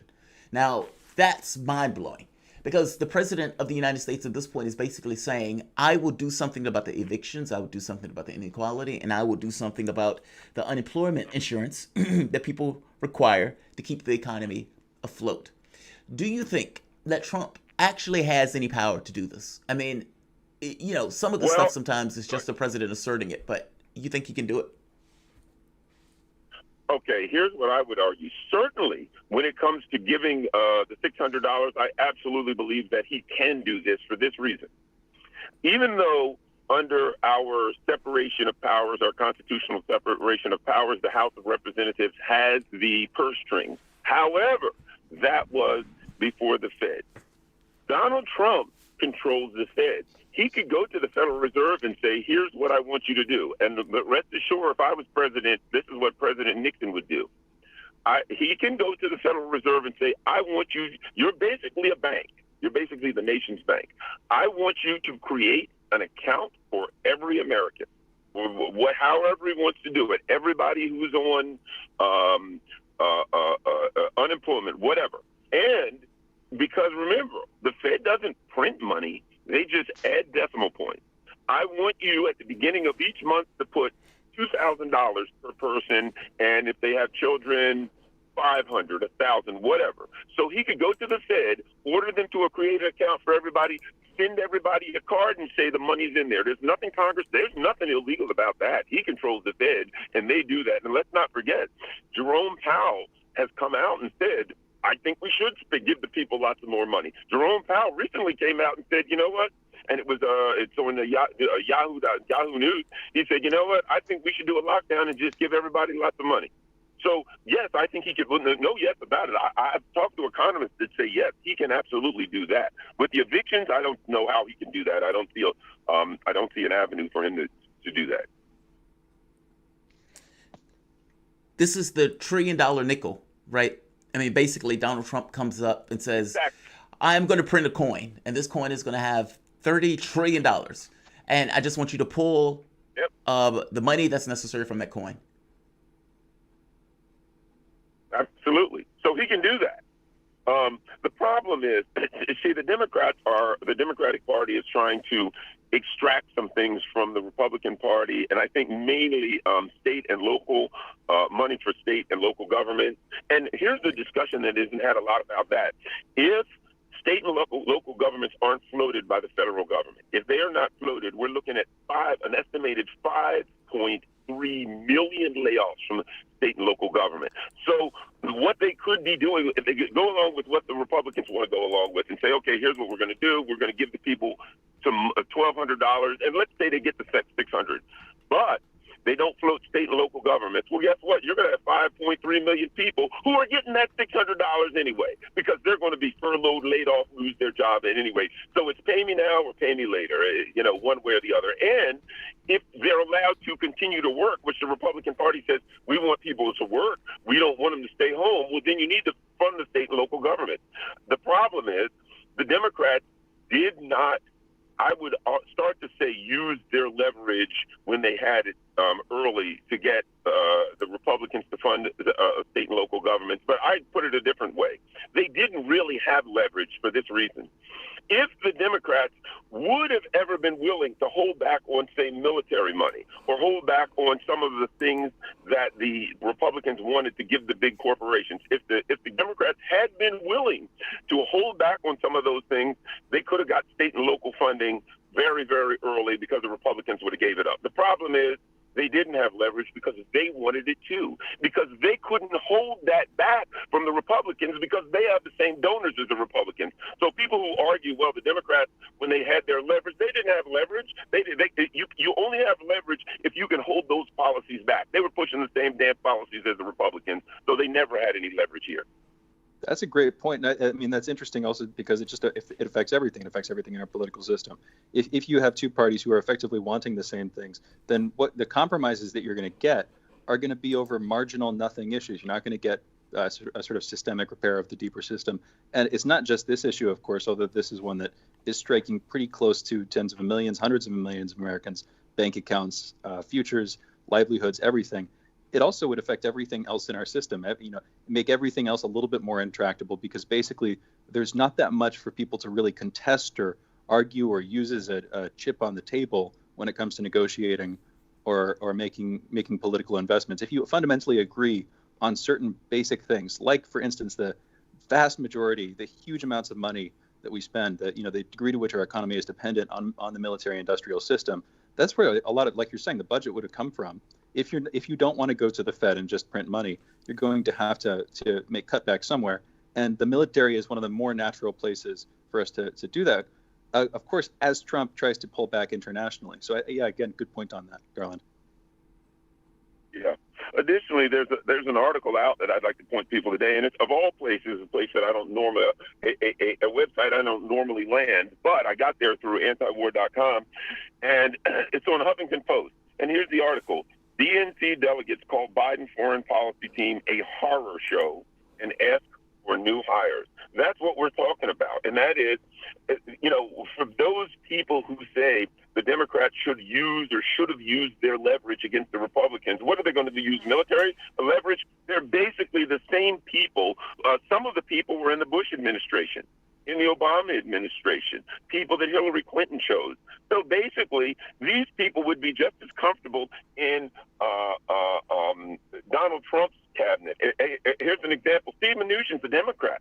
Wilbur Ross, Democrat. So Donald Trump has his cabinet, which I doubt if he picked, is pretty much the same as Joe Biden's cabinet. So how in the world, where is the leverage within the cabinet? The Nancy Pelosi is supposedly arguing with the Trump cabinet. She's arguing with Steve Mnuchin, who's a Democrat. So you got Steve Mnuchin. Oh, go ahead. Well, just a real quick comment here. I mean, that's one of the weird things about the last 4 years is you have, with the whole Never Trump thing, you have a sort of constant flow, it seems, especially on talk news on TV, talk news shows on TV, of basically right-wingers who 5 years ago I wouldn't have thought the left would have courted ever, constantly coming on. And it's like this mixing of the boundaries that, again, you're talking about the stuff that's a little bit older. Democrats and Republicans have been supporting the military alike in large part for a lot longer than 2016. But it's become a little bit more atrocious in the last couple of years. And what you lose at that point is any real clarity of where each party stands on important issues, which of course means that everybody is left feeling hopeless in 2020 and other election years when they go to vote and they see two functionally identical names. That was all I had to say. Go ahead, Garland. Well, and I think that's important because America has been just totally bamboozled about these terms left and right. You've got Donald Trump saying that Joe Biden, a guy who he hasn't even called AOC, won't call AOC. He's calling him a far lefty, a guy who's basically has most of the same exact foreign policy with him and very, very minor difference on domestic policies, calling him a far lefty. So what I think people who want to understand politics have to do is stop using the terms left and right. Because the fact of the matter is, though Nancy Pelosi will claim she hates Mitch McConnell and he's Moscow Mitch and all this other foolishness, as soon as this pandemic lockdown started, she sat in a room with Mitch McConnell, and her and McConnell and Mnuchin came up with a plan to give everything to the richest people on earth, to do a bailout that made 2008 look like nothing. So the reality is that business about this person's a lefty or a righty or a commie or a fascist or whatever, that's just foolishness for us to mislead and misguide us. What we have to do, I think, what people have to start doing is looking at the policies of the politicians and start ignoring the label, because it's a joke to argue who's left and who's right anymore when it comes to foreign policy, when it comes to economic policy. It's war in Wall Street. The establishment absolutely agrees, and that's another reason they're so close together. It's what I was talking about earlier. Neither of them really has leverage over the other one because the most important policies to both parties are identical. So can the Republicans or the Democrats either say, we're not going to do this for Wall Street, we're not going to do deregulation, we're not going to support invading country X? Neither one of them are going to do that, so there is no leverage. So no wonder they can't come up with a deal right now. There's no such thing as leverage in Washington anymore. There's just two parties who agree on 90% of the serious things, and they fool around with ideology, which is in some instances turned into almost a religion on the edges. That is the voice John of Garland Bolden. Nixon. Yeah. No, I was going to just say John Bolden is voting for a Democrat now. So the Bushes voting for Democrats now. Ronald Reagan probably couldn't even get elected through a Republican primary. Yeah, the Democrats or the Republicans of the 90s are basically the Democrats of today. And that voice that you guys were listening to was coming from Garland Nixon. Garland is a Sputnik political analyst and co-host of the Critical Hour and Critical Hour Extended, airing Monday through Friday from 6 to 8 Eastern. You guys are listening to Fault Lines with Thomas and Stranahan. We'll be back in a moment.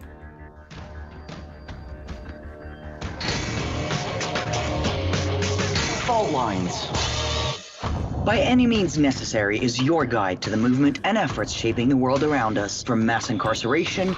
No longer am I interested in or concerned with prison reform. I am interested only in the eradication of prisons. To the battle between police and water protectors. It was a pretty punishing disregard for the sanctity of human life, that unleashing water cannons on peaceful, prayerful water protectors. From efforts to protect the environment. The climate movement is ready to, with plenty of opposition research and force and strength, along with, the right of both science and morality, to fight them on this. To the movement for Black Lives. When I first saw the Michael Brown video, and I saw that it clearly contradicted the narrative put forth by the Ferguson Police Department and by police supporters in general, 3 words came to mind: color me shocked. Stay tuned to By Any Means Necessary, 5 days a week here on Radio Sputnik.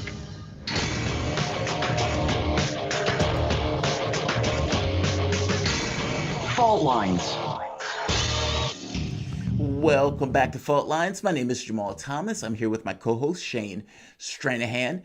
We've been having a conversation with Garland Nixon, political analyst and co-host of the Critical Hour and Critical Hour Extended, airing Monday through Friday from 6 to 8 p.m. Eastern. So, Garland, one of the things that I've been gaining right much interested in has been the propagation of the protests and how those protests are propagated with Donald Trump being in office, with the Democratic Party that seems to be doing everything in their power to co-opt it, and with a protest group, at the very least specific to Black Lives Matter, because not all of the protests of Black Lives Matter. I mean, some of the protests, especially if you're looking at Colorado or Portland, majority of those people are white. But what happens to the protest movement after the election if Joe Biden wins, or for that matter, if Trump wins?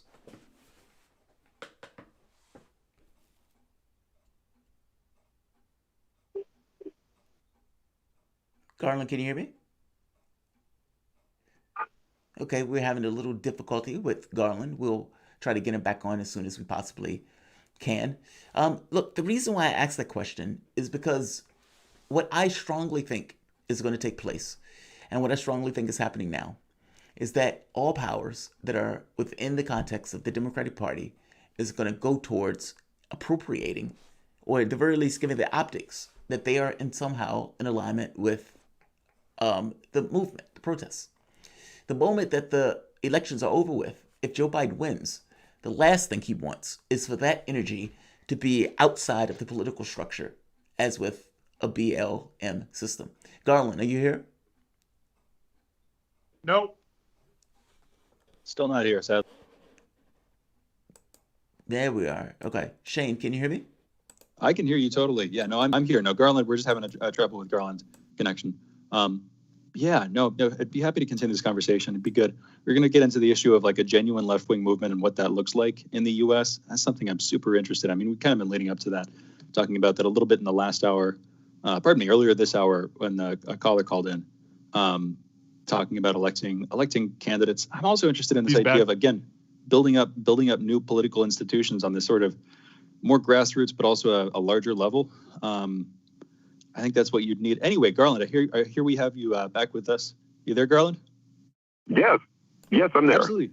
Yeah. Okay. Thank you. Yeah. Thank you again for being with us. We're just getting into this topic of building a sort of genuine left-wing movement. What a genuine left-wing movement in the United States, outside of the Democratic Party, would look like. So this is actually this was spurred. I saw a Black Agenda Report article you'd shared. I'm just curious, what's your take on this issue? I didn't know this is something you definitely want. This is something we've talked about before, but where do you think you're going to see some traction there? Well, here's what's interesting about that. I had, for a lot of people don't know, my mentor for years, political mentor was Paul Robeson Jr. And when he talked about these types of things, political movements and political action, and I talk about, well, what has to be done and what should be done, blah, blah, blah. And he said, these things are usually about timing. It's about when the timing comes right, because you've always got someone saying, let's start a new populist movement. There's always someone working on these kind of things. But when the timing comes about at just right, these things kind of organically start to sprout up. I think a couple of things happen. You cannot overlook the dynamic of 2016. And, we could talk about that. The article particularly that you talked about, that you discussed, talked about Bernie Sanders and kind of, accurately portrayed him as a sheepdog for the Democratic Party and that he has too much fealty to the Democratic Party. But it also did acknowledge that what Bernie Sanders came out, I think, and kind of opened a new era. In 92, Bill Clinton came in, really put an exclamation mark on the neoliberal era that Ronald Reagan and company had brought in 1980. And he took the Democratic Party, him and Tony Blair. Tony Blair took labor. He took the Democratic Party to the right. He took the Democratic Party to neoliberalism, globalism, et cetera. I think 2016, and it's not just Bernie, there was a dynamic there. And here was the dynamic. You had Hillary Clinton saying, I am a systems manager, and I'm going to come in and I'm going to manage this system better than anyone, because that's what the argument of the globalists is. We're the systems manager. They're technocrats. You had Bernie Sanders coming in saying there's a problem with the system. His anti-austerity rhetoric, which was the Democratic Party's, didn't like that. So he came in and he opened a new lane for people who were left or populist or anti-elitist. And so the dynamic and the contrast that people could see and listen to Hillary Clinton and see and listen to Bernie Sanders, that's what opened a lot of eyes. The other thing that happened there was it exposed the machine, the neoliberal global machine. They had to come out. They pretended like, okay, you're a Democrat, we're on your side. But what they had to come out and expose was, well, that's not really the case. We're on the side of neoliberal and globalist policies. And anyone, regardless of which party they are in, who comes out against that, we're going to turn the howitzers on them. Yeah. So Bernie Sanders opened a lot of people's eyes. And I'll add one more thing. And he opened a lane for Tulsi Gabbard to come out. He was domestic policy. He opened a lane for her to come out on foreign policy. And don't get me wrong, the machine went after her also, but her voice was very, very powerful. And they opened a lane for new people who probably, as the Black Agenda reports argues, will end up outside of the Democratic Party, to the left of the Democratic Party at all, if they want to address these things at all. But I think the dynamic of Bernie Sanders versus Hillary and the contrast therein dramatically shifted the conversation on points left of the Democratic Party and maybe, totally agree in the United States. 1,000% agree. And I think what added to that, to some degree, I mean, like you said, you can't necessarily scream for a revolution at any particular moment. You kind of need conditions to be correct in order to get what you want down to move the ball along. And in Sanders' case, you had the Democratic mantra of sorts that people could see was out of sync with the American public. And you had Sanders, who was basically screaming bloody murder about income inequality, poverty, war, and the kind of war making or imperialism by the U.S. And you could see a clear disparity there in regards to what one represented versus what the other represented. I would also make the point that in 2020, that became that much more clear. Oftentimes, you had Democrats telling lefties you have nowhere else to go, you got to vote blue no matter who. But what's all of this gets at is that you're basically locked into a political system with a Democratic Party that you're supposed to back.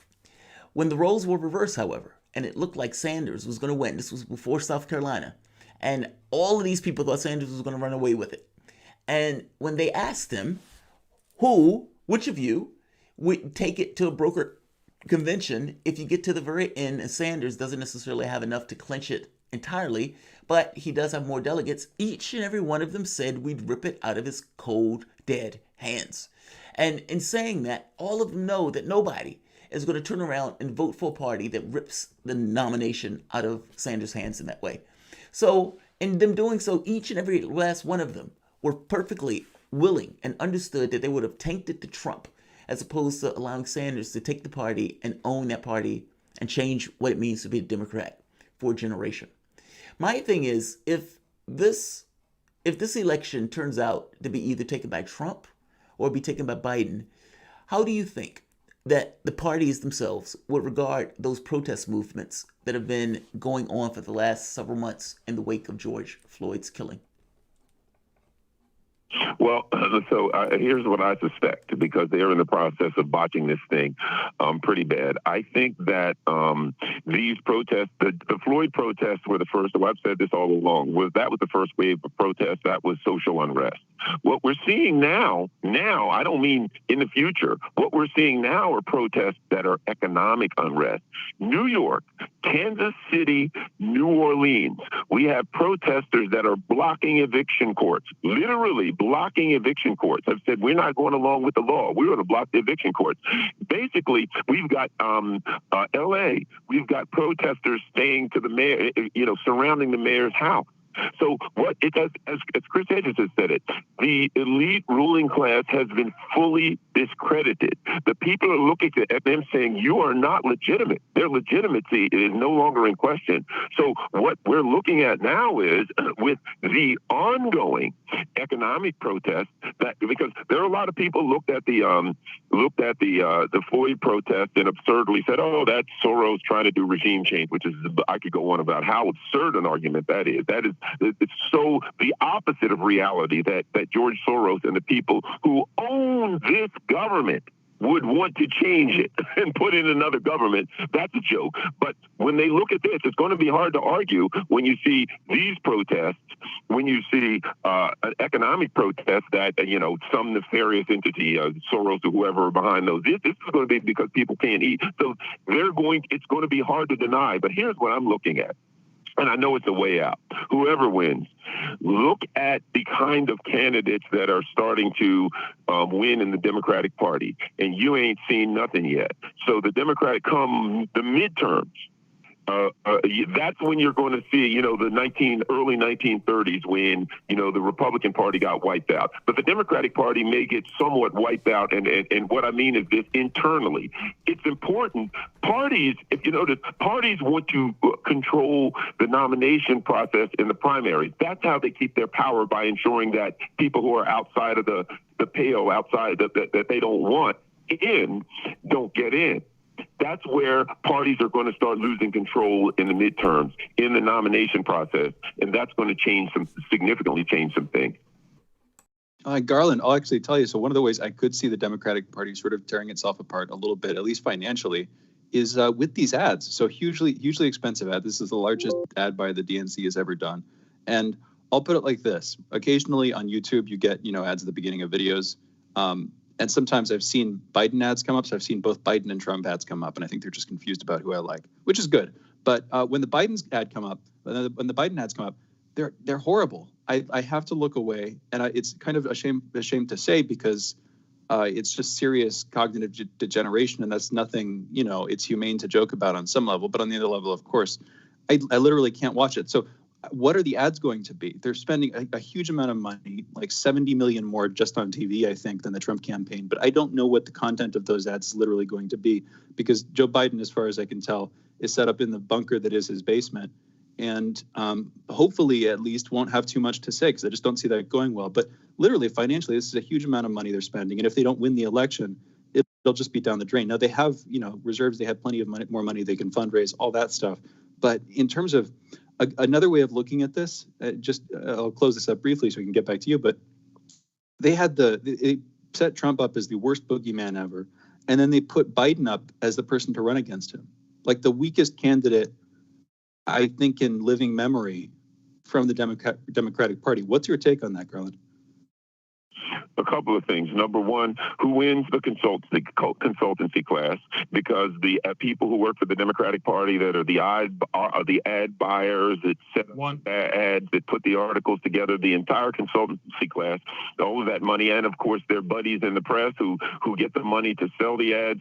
So the people who are important in the ad buying process, the nomination process, a big part of it now is about enriching it's a money laundering. It's about putting their money in the hands of their compadres, and be it in the press or the consultancy class. It's worthless. People are suffering. The ads are going to be people standing in the street looking for a job, and that's the reality to people as far as I'm concerned. As far as Joe Biden to me, and Donald Trump both. When I look at them, I'm sorry, we've got to close. Thank you so much for joining us. I really appreciate it. That was the voice of Garland Nixon, Sputnik political analyst. You can check out the Critical Hour. He's now the co-host of that show, 6 to 8 p.m. Eastern, right here on Radio Sputnik. Thanks so much. We'll be back in a minute. You're listening to Fault Lines with Thomas and Stranahan.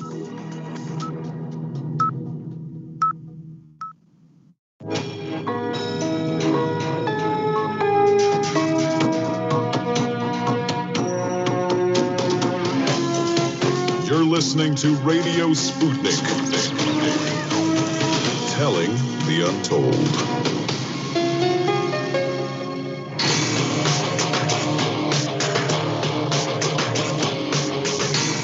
Fault Lines. Live from the divided states of America, it is time now for our last hour, the last hour of today's show. In the politically independent corner, I am investigative political analyst and radio show host Shane Stranahan. And in the left corner, I am the indefatigable, ever vigilant, the last man on the wall with my co-host, Shane Stranahan, your political analyst, Jamarl Thomas.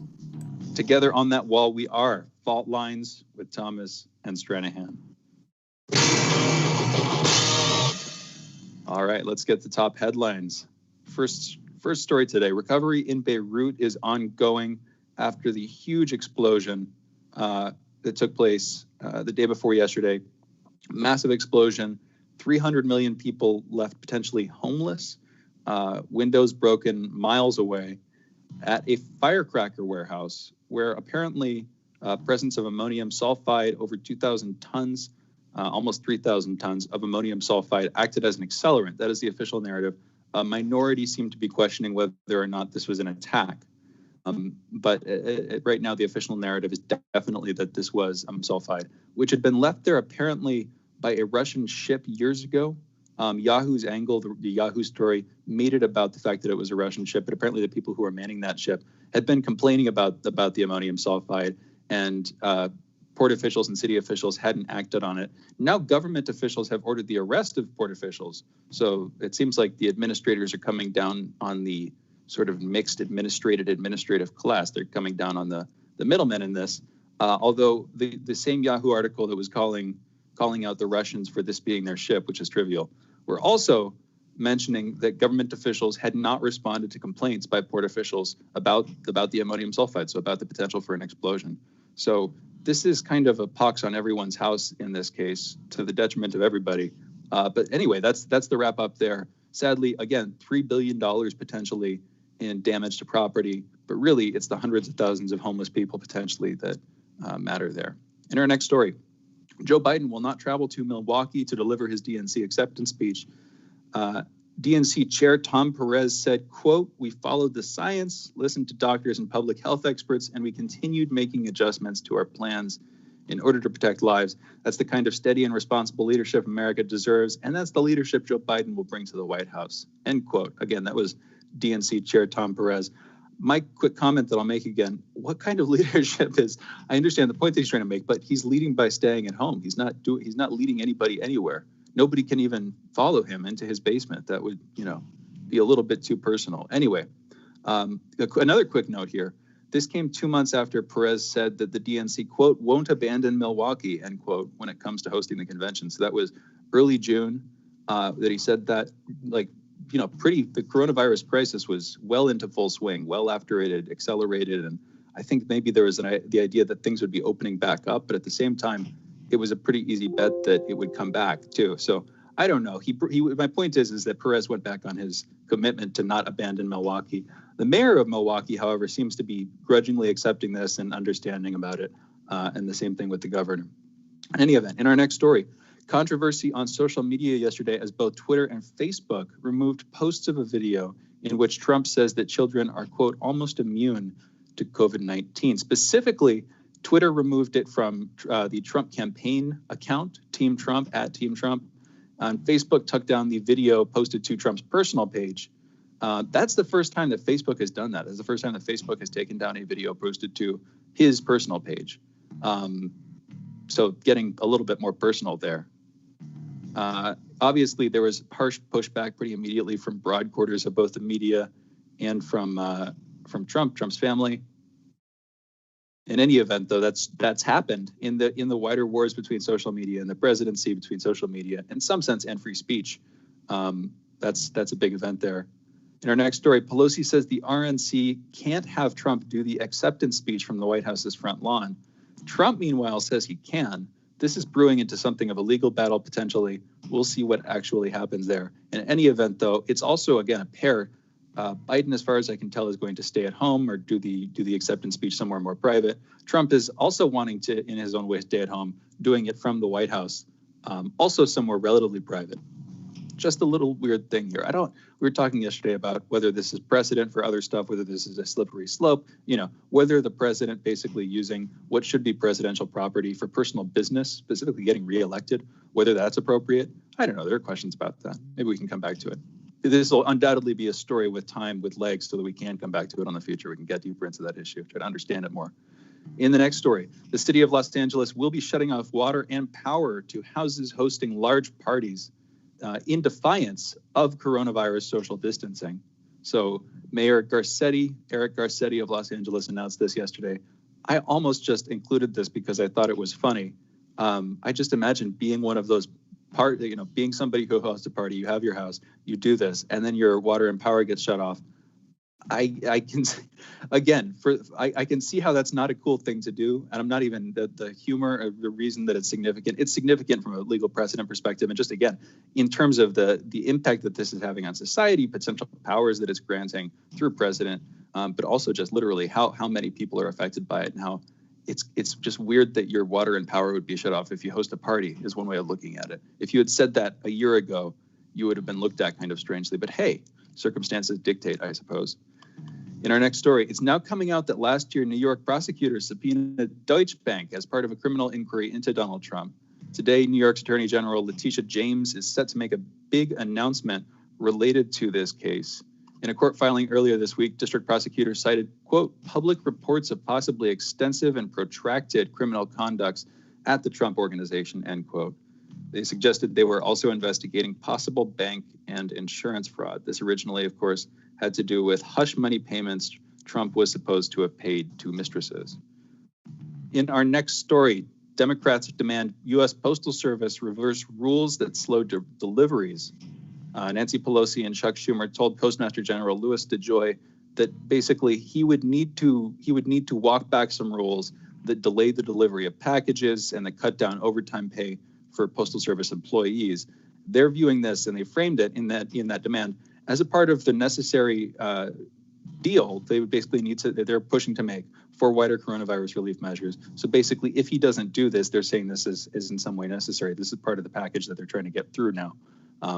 Which is, again, just sort of interesting to note. It's also part of a political process where he's come under fire. We've had callers about the USPS and changes recently being made. Jamarl has also brought up the point, I think it was back in 2006. We can come back to this, but I think he was talking about a decision back in 2006 that required the Postal Service to prepay basically for 10 years for health insurance. So a big sort of financial pre-commitment that would definitely weigh down their budget.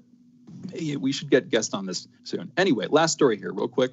Finland is planning to recommend that people work from home after just days ago they dropped that recommendation. So within the last few weeks, they allowed people to go back to work. And now after they've seen a spike in new coronavirus cases, they're asking people to work from home again. Those are the headlines. That is our news. You're listening to Fault Lines with Thomas and Stranahan. Yeah, Jamarl, I think it'd be a good idea to get somebody on to talk about the USPS. It was 2006, right? I think that was the year that the...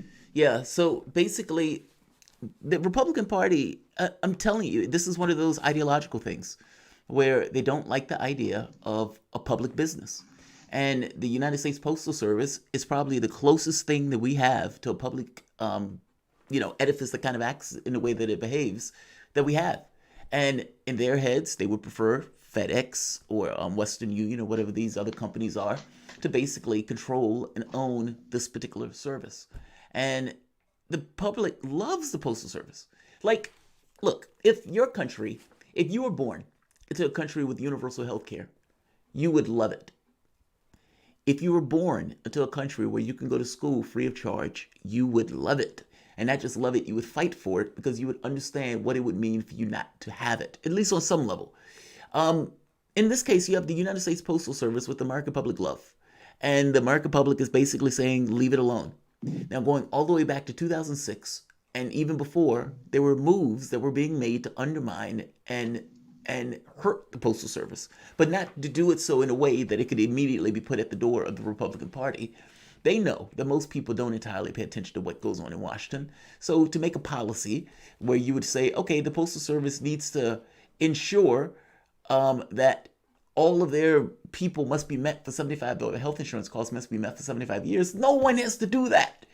But it takes a little bit longer to explain that to somebody who's talking about, well, the Postal Service should pay for itself. Postal Service does pay for itself. The catch is they've had more burdens than many other companies for the expressed interest in having that company to basically go belly up, where they can point and say, hey, look at it, the company go belly up. So I would love to have somebody to give a full-throated discussion of the Postal Service thing, because I think it would be a really good conversation for the American public to know how it started, why the attacks against it, how have those attacks pursued, how the Postal Service tried to maintain itself. I think that's an amazing conversation for us to have on the show. This might be a little bit evil, but the Postal Service seems like one of those industries that you could pretty effectively automate away. So I'm just going to put it like I've set it up in those terms, but that's not even. You know, you're delivering packages. I frame it that way just because people paint it as evil, and I'd rather concede that up front because, you know, that's that perspective. But it's true, man. I mean, you can deliver packages, you can deliver letters. All that stuff is just, you know, to some extent, self-driving vehicles of some kind or another, whether it's on land or by air, probably depending on the weight of the package and other stuff like that. Yeah, man, that's in a weird way, all this stuff could disappear along with a lot of jobs very quickly, you know? And that's not a horrible thing. I know that sounds weird to say that, but you must understand the issue that your society has is not the fact that you can get rid of these jobs. The issue is that you don't have a system that can accommodate the fact that you can get rid of these jobs. Meaning people are so stuck with this notion that they got to work from point A to point B for the entirety of their life. And if they don't, they're going to starve and they're going to be out in the street, you know, with no pants on. Well, your society doesn't have to be that way. I mean, if we could find a way to automate much of the functionality of many of these jobs, we should do so and allow people to basically live their life. This is where you get to this notion of freedom and those type of things. Whereas the way we have it now, people are just stuck cradle to grave, being forced to work like horse and buggy. It's like somebody saying, no, we got to maintain those horse and buggy jobs. So this notion of a car, that's a no-go. Or no, those people who are doing the elevator man, you got to preserve the job of that elevator man. Well, no, we don't. We just need to ensure that anybody who is in our society, anybody who was that elevator man, anybody who's coming into our society should have the ability to go to school and to work to the degree with the agency that they can enjoy. And I think until we deal with that, many of these diseases of despair, as they call them, will continue to remain in our system. I just think we need to take a different look at it.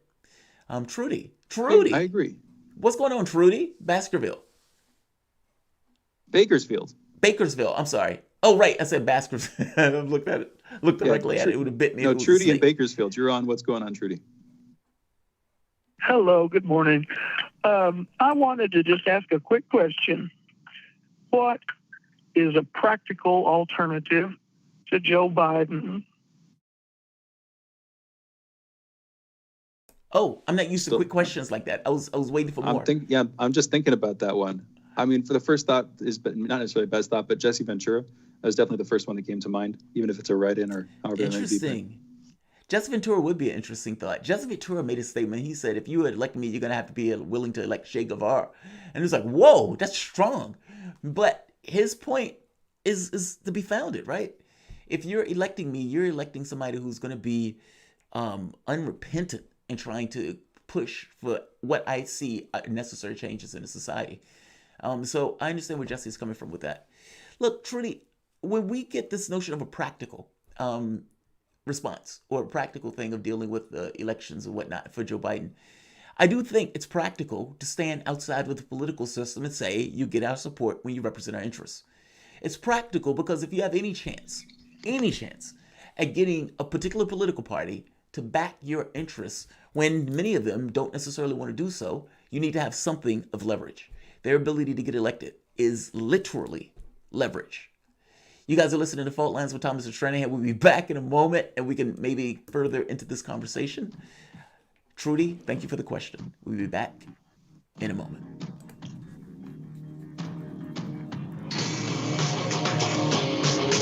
Fault Lines. 24 hours a day, 7 days a week. We give you the most essential information out there. Radio Sputnik, telling the untold. Peer into the future.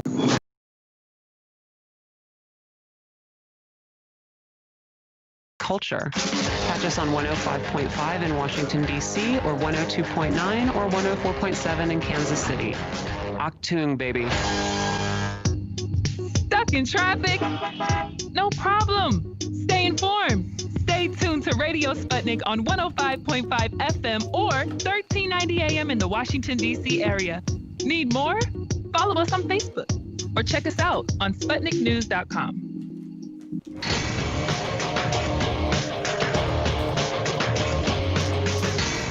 Fault Lines. And we're back. You're listening to Fault Lines with Jamarl Thomas and Shane Stranahan, myself.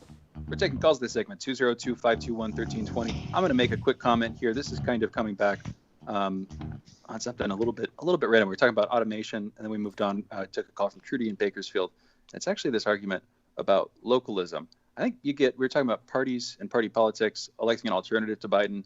I think there's this take where the more demands you put on a political party or really on any organization, but take a political party, it would be to be technical about it, any principal agent relationship, I would say, the more demands you put on the sort of delegated party, in this case the government, it's supposed to be acting on behalf of the people, the more you ask that to do, the more its needs grow. And as its needs grow, as it needs more money, as it needs more of the sort of liquid, agent of power, as you need more of that stuff, then it's increasingly likely that system is going to be co-opted by established elites, by people who wield that power, who have money, who have, power within that system. And at that same time, it's also going to seek to impose itself on more spheres of society. So as the needs of people are delegated to that larger body, it then will try to sort of influence society on this deeper level.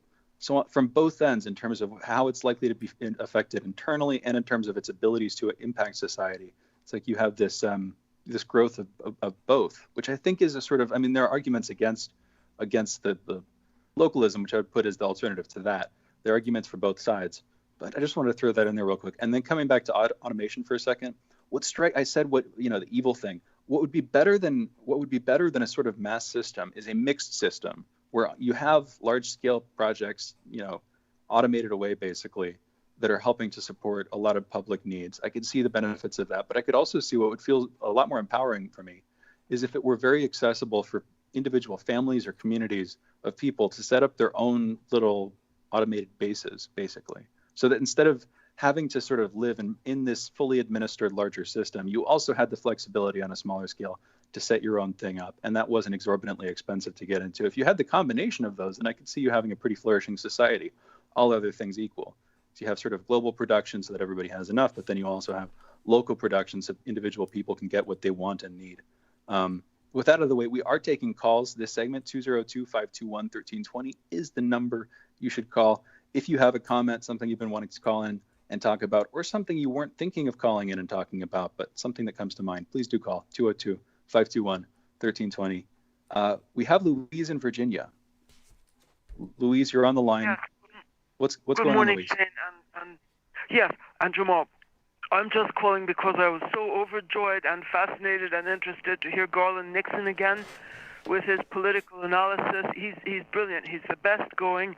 It's not quite as good listening to him during the critical hour not because he's below his standard, but because he's not actually speaking his piece. He and Dr. Leon are addressing various issues, so they don't necessarily come out with a long analysis of their own, which Garland did this morning. And can you have him back on a regular basis, please? I'd like to. Yeah, I'd like to have him on pretty frequently. Yeah, I'd like to do that. Yeah, That's my it's take. slightly awkward, but yeah, I would too. I mean, I think today went extremely well, bringing Garland on, and awkward for obvious reasons, right? I mean, it's just kind of, it's been like a month, and so it just feels weird. But no, I feel like it went well. It went extremely well. So no, I would love to have Garland back on. I want to talk about the automation. Oh, go ahead. Totally. No, it's just we have a few more callers too. There's a sort of a delay in the chat, but we have three other callers on the line right now. So I want to get to them pretty quickly here. But go ahead. I don't mean to cut you off. Go ahead. No. I didn't see the callers in the thing. So let's get to them. I was just gonna say, if we had something like, let's say Nike in the shoe industry went bust. I don't know why, and we had to nationalize Nike for some reason. And we started producing equipment and clothes, not necessarily for the cost of profit, but more so at cost. Nike could have a system where you could log in, change the color of your shoe to whatever you wanted, and have it printed out at your local place. That's local, but it's also international, or for that matter, a national product.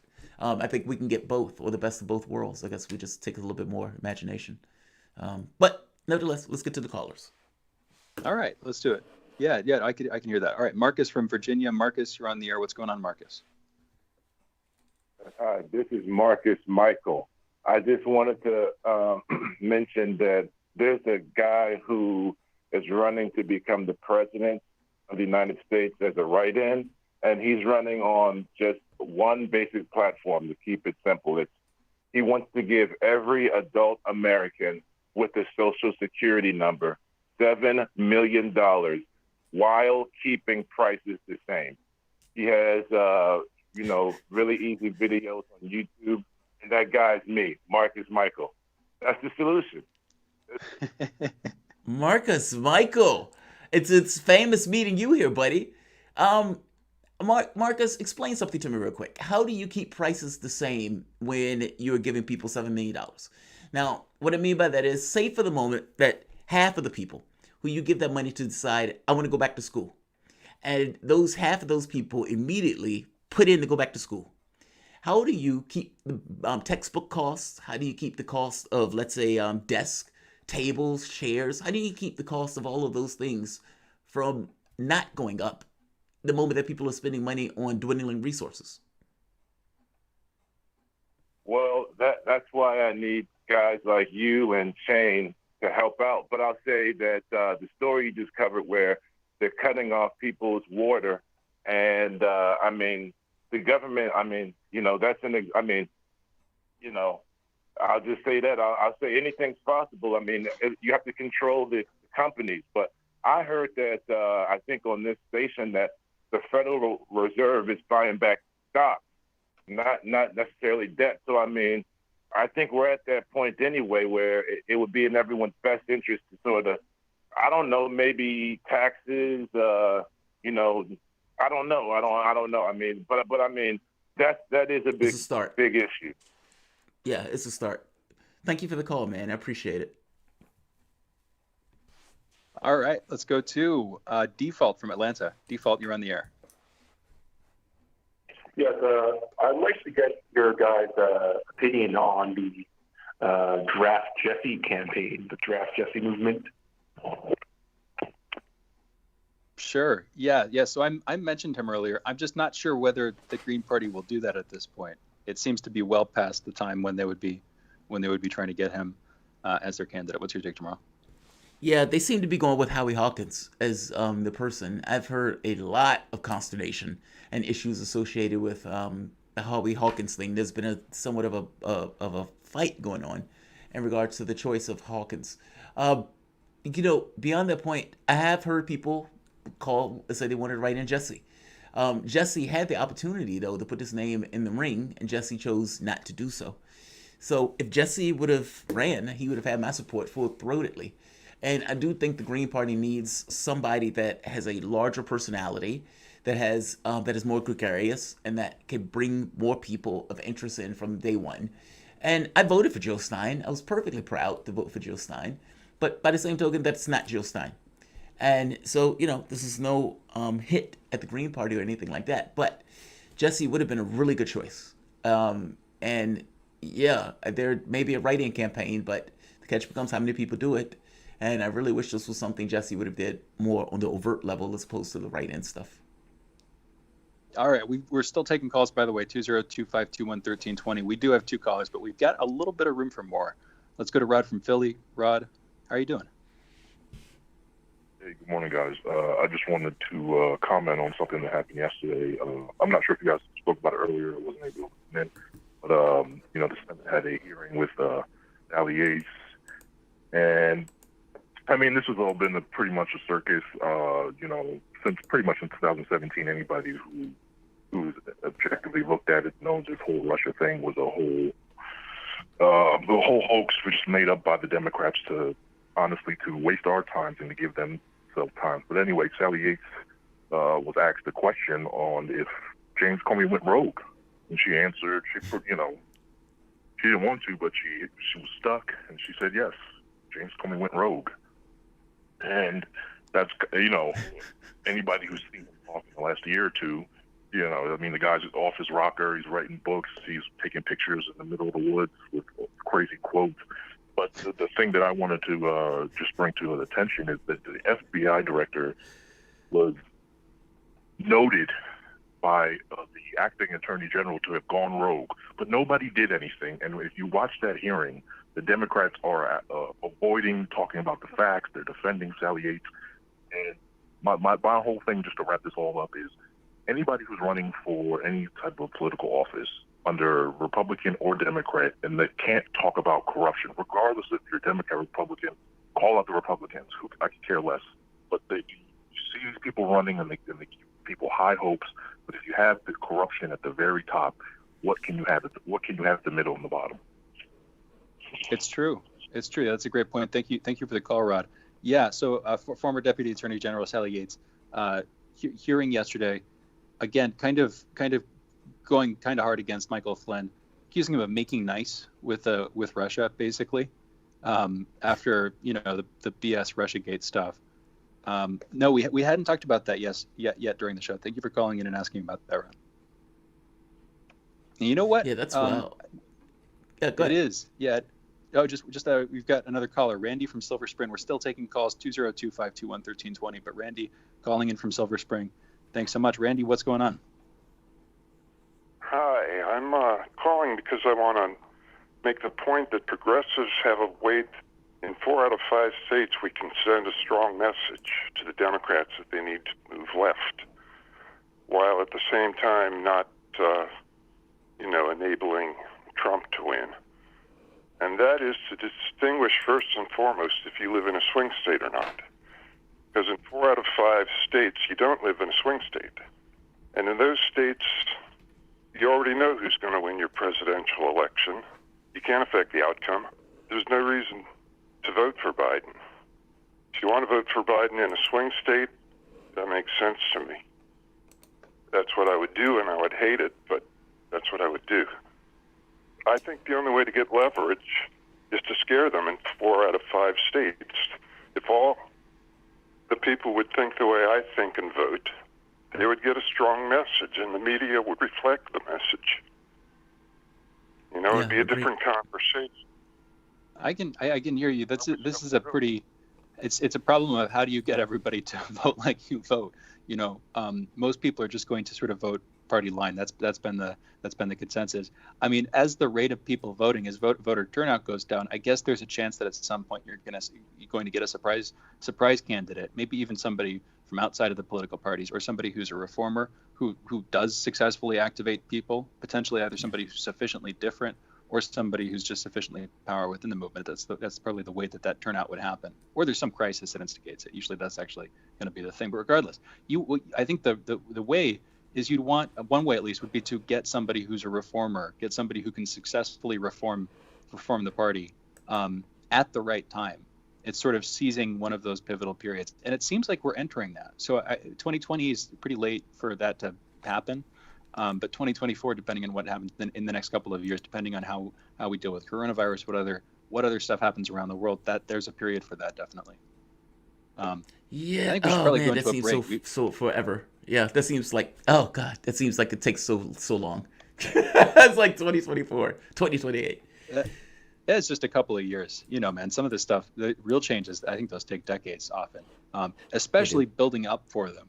The change itself can happen within a couple of years, but then in order to capitalize on that, you have to have decades invested usually. Anyway, we're going to go into a break.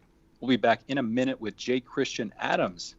It should be an interesting interview. J. Christian Adams, election lawyer who served in the voting rights section at the U.S. Department of Justice. In any event, we'll be back with him in a minute.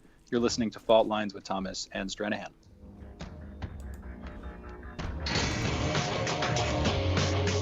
Fault lines. Tough questions are the most powerful weapon we have. As long as you have questions, we'll keep asking.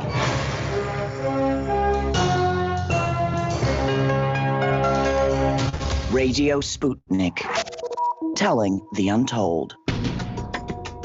Epidemics and pandemics could kill millions of people, and they actually did. Centuries ago, deadly outbreaks called the Black Death, the Plague of Justinian, and the Spanish flu ravaged countries, empires, and whole continents. Some of these diseases are still present around the globe. Others have become a thing of the past.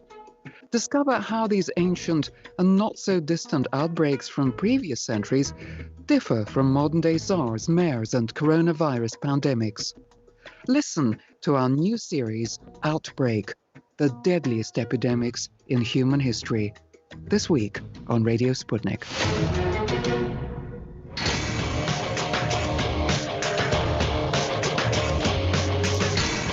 Fault lines.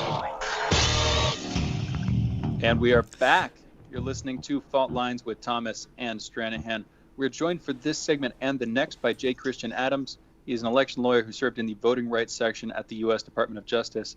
His New York Times bestselling book is Injustice, Exposing the Racial Agenda of the Obama Justice Department. And you can find his website, electionlawcenter.com.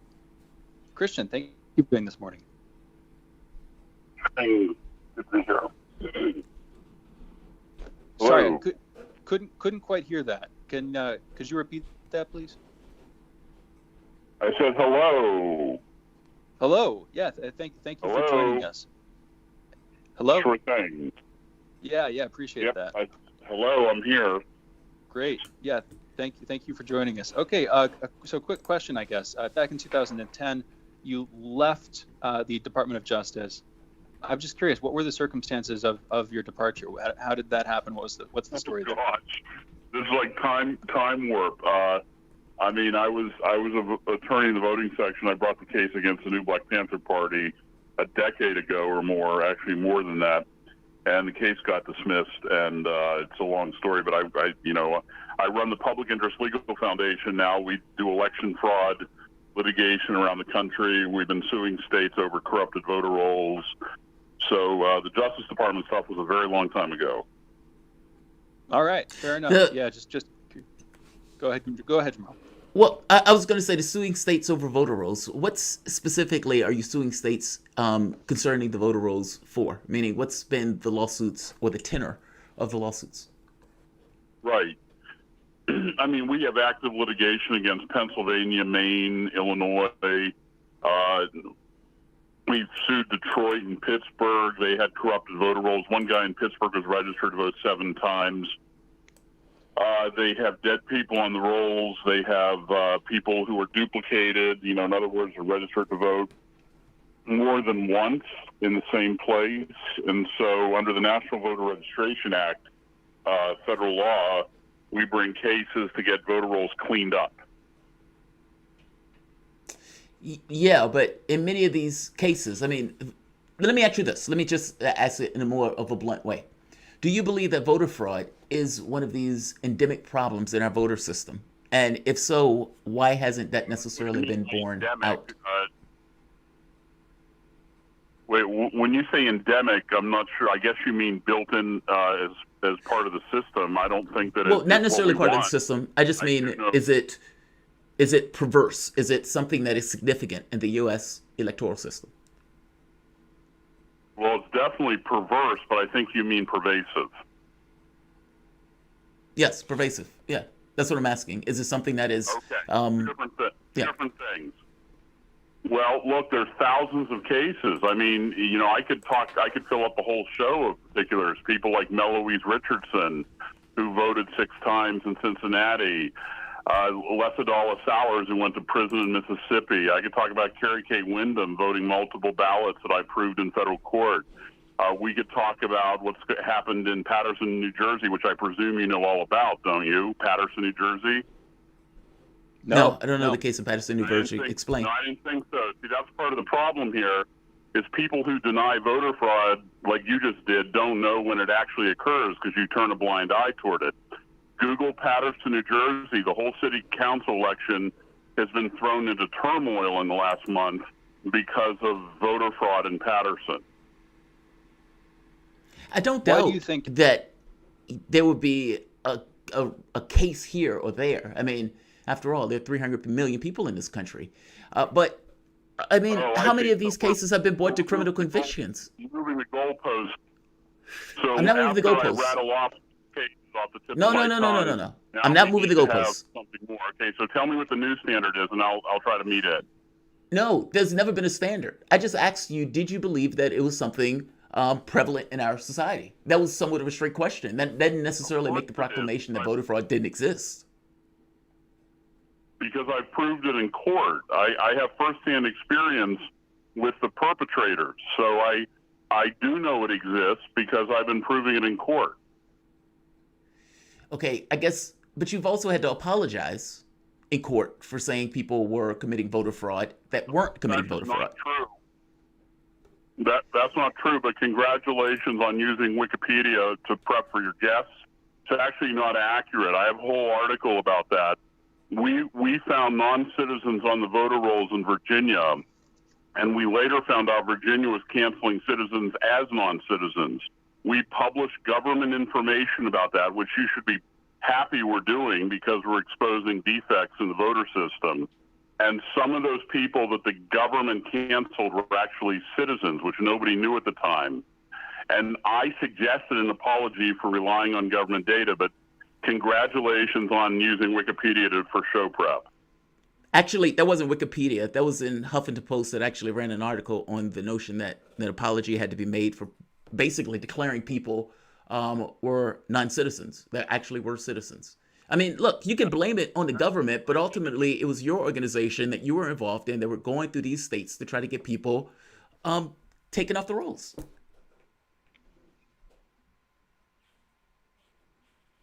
What people? People who aren't eligible to be on the rolls? That's correct. If you're dead or if you're not eligible to be on the voter rolls, our organization is fighting in court to get them removed from the rolls. That is accurate. What is not accurate is that I was forced to apologize. That is false. Okay. Go for it, Shane. Yeah, totally. Yeah. Again, Christian, thank you for joining us. Why do you think voter fraud, as far as I can tell, the consensus right now, at least in the establishment, in the media, is that voter fraud is not a serious issue when it comes to people mailing in ballots, when it comes to just different forms of voter fraud? Why do you think that is the sort of consensus? I mean, just first off, I suppose, do you agree that is the consensus? And if so, why do you think that's the case? Why do you think that that's wrong? Or do you think that went wrong? Or do you think the disconnection came in?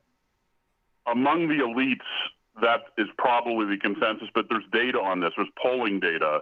And 75% of Americans think voter fraud is a real serious problem. That is hardcore, factual polling data. So the American people are on my side on this. Your co-host is a great example of why the elites don't know. He didn't even know about Paterson, New Jersey. He knew about a Huffington Post false story about me, but he didn't know about the true story of Paterson, New Jersey. That's endemic of what's happening among the elites, is they don't want to hear about real voter fraud because it doesn't comport with their worldview that criminality can't occur in our elections. No, Well, I mean, I can accept that so- criminality can occur in our elections. I can totally accept that. And again, I never postulated that it didn't exist as an absolute. I don't know how you can postulate something like that. I'm making the case that it is not something as pervasive as I think you push it out to be. And I think that you intimidate some of these places, and you're trying to throw people off the voter rolls. So, I mean, I don't know. The American public having an opinion about something doesn't mean anything.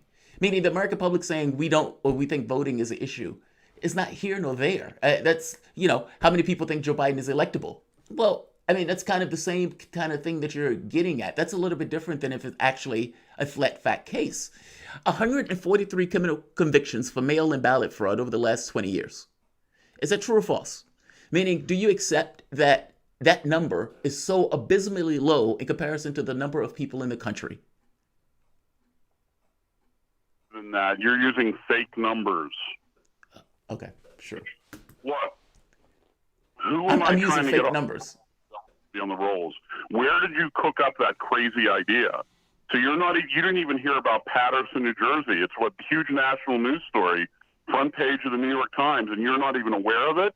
That's part of the problem, is you deny voter fraud. You don't want to hear about it.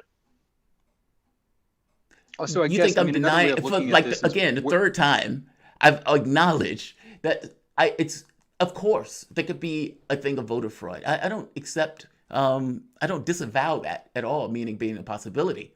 I think my point, and again, I would assert it again for like the third time, that it's not so much that these things are impossible to happen, it's just the level and the severity of these things, or often to which these things happen, are far lower than what I suspect. But go ahead, Shane.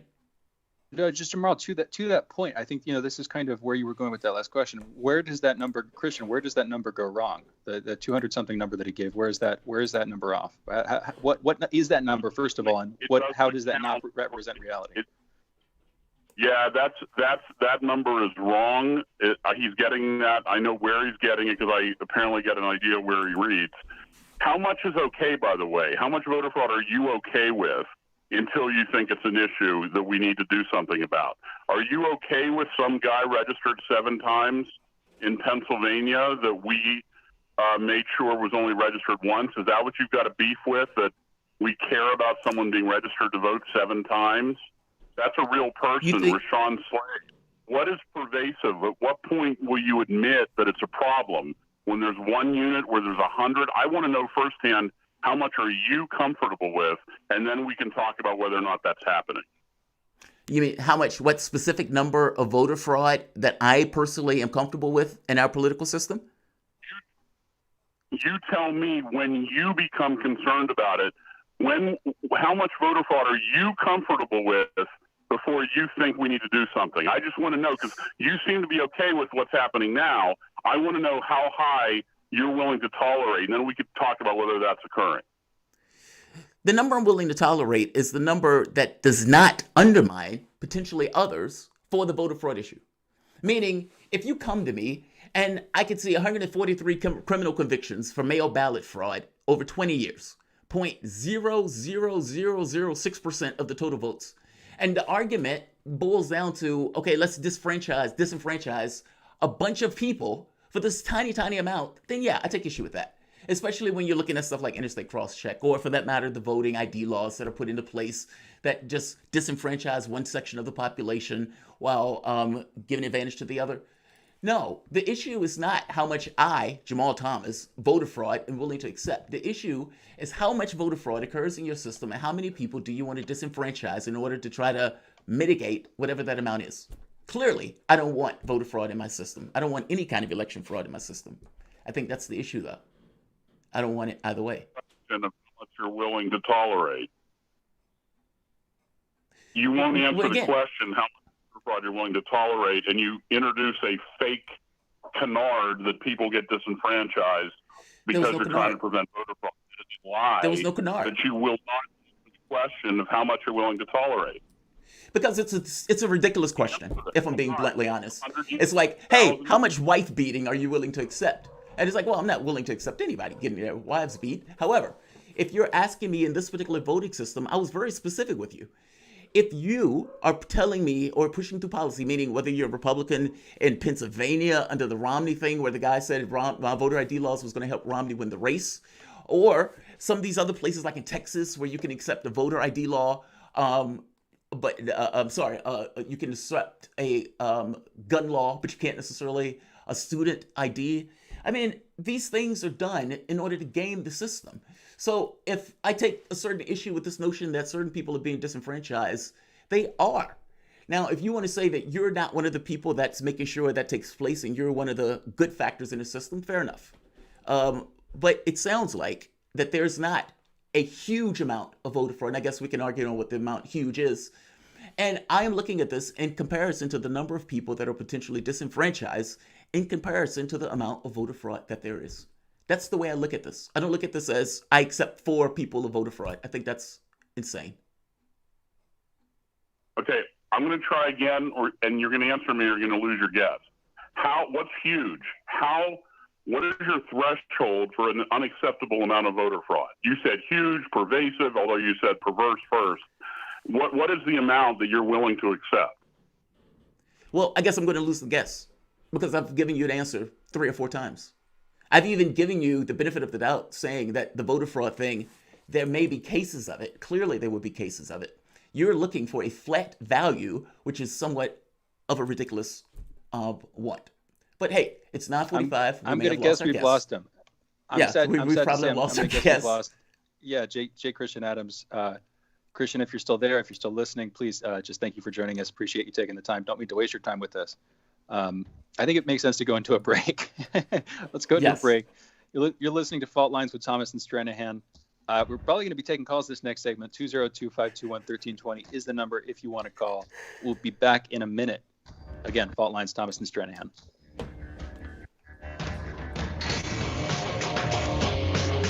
Fault Lines. Stay tuned to Radio Sputnik.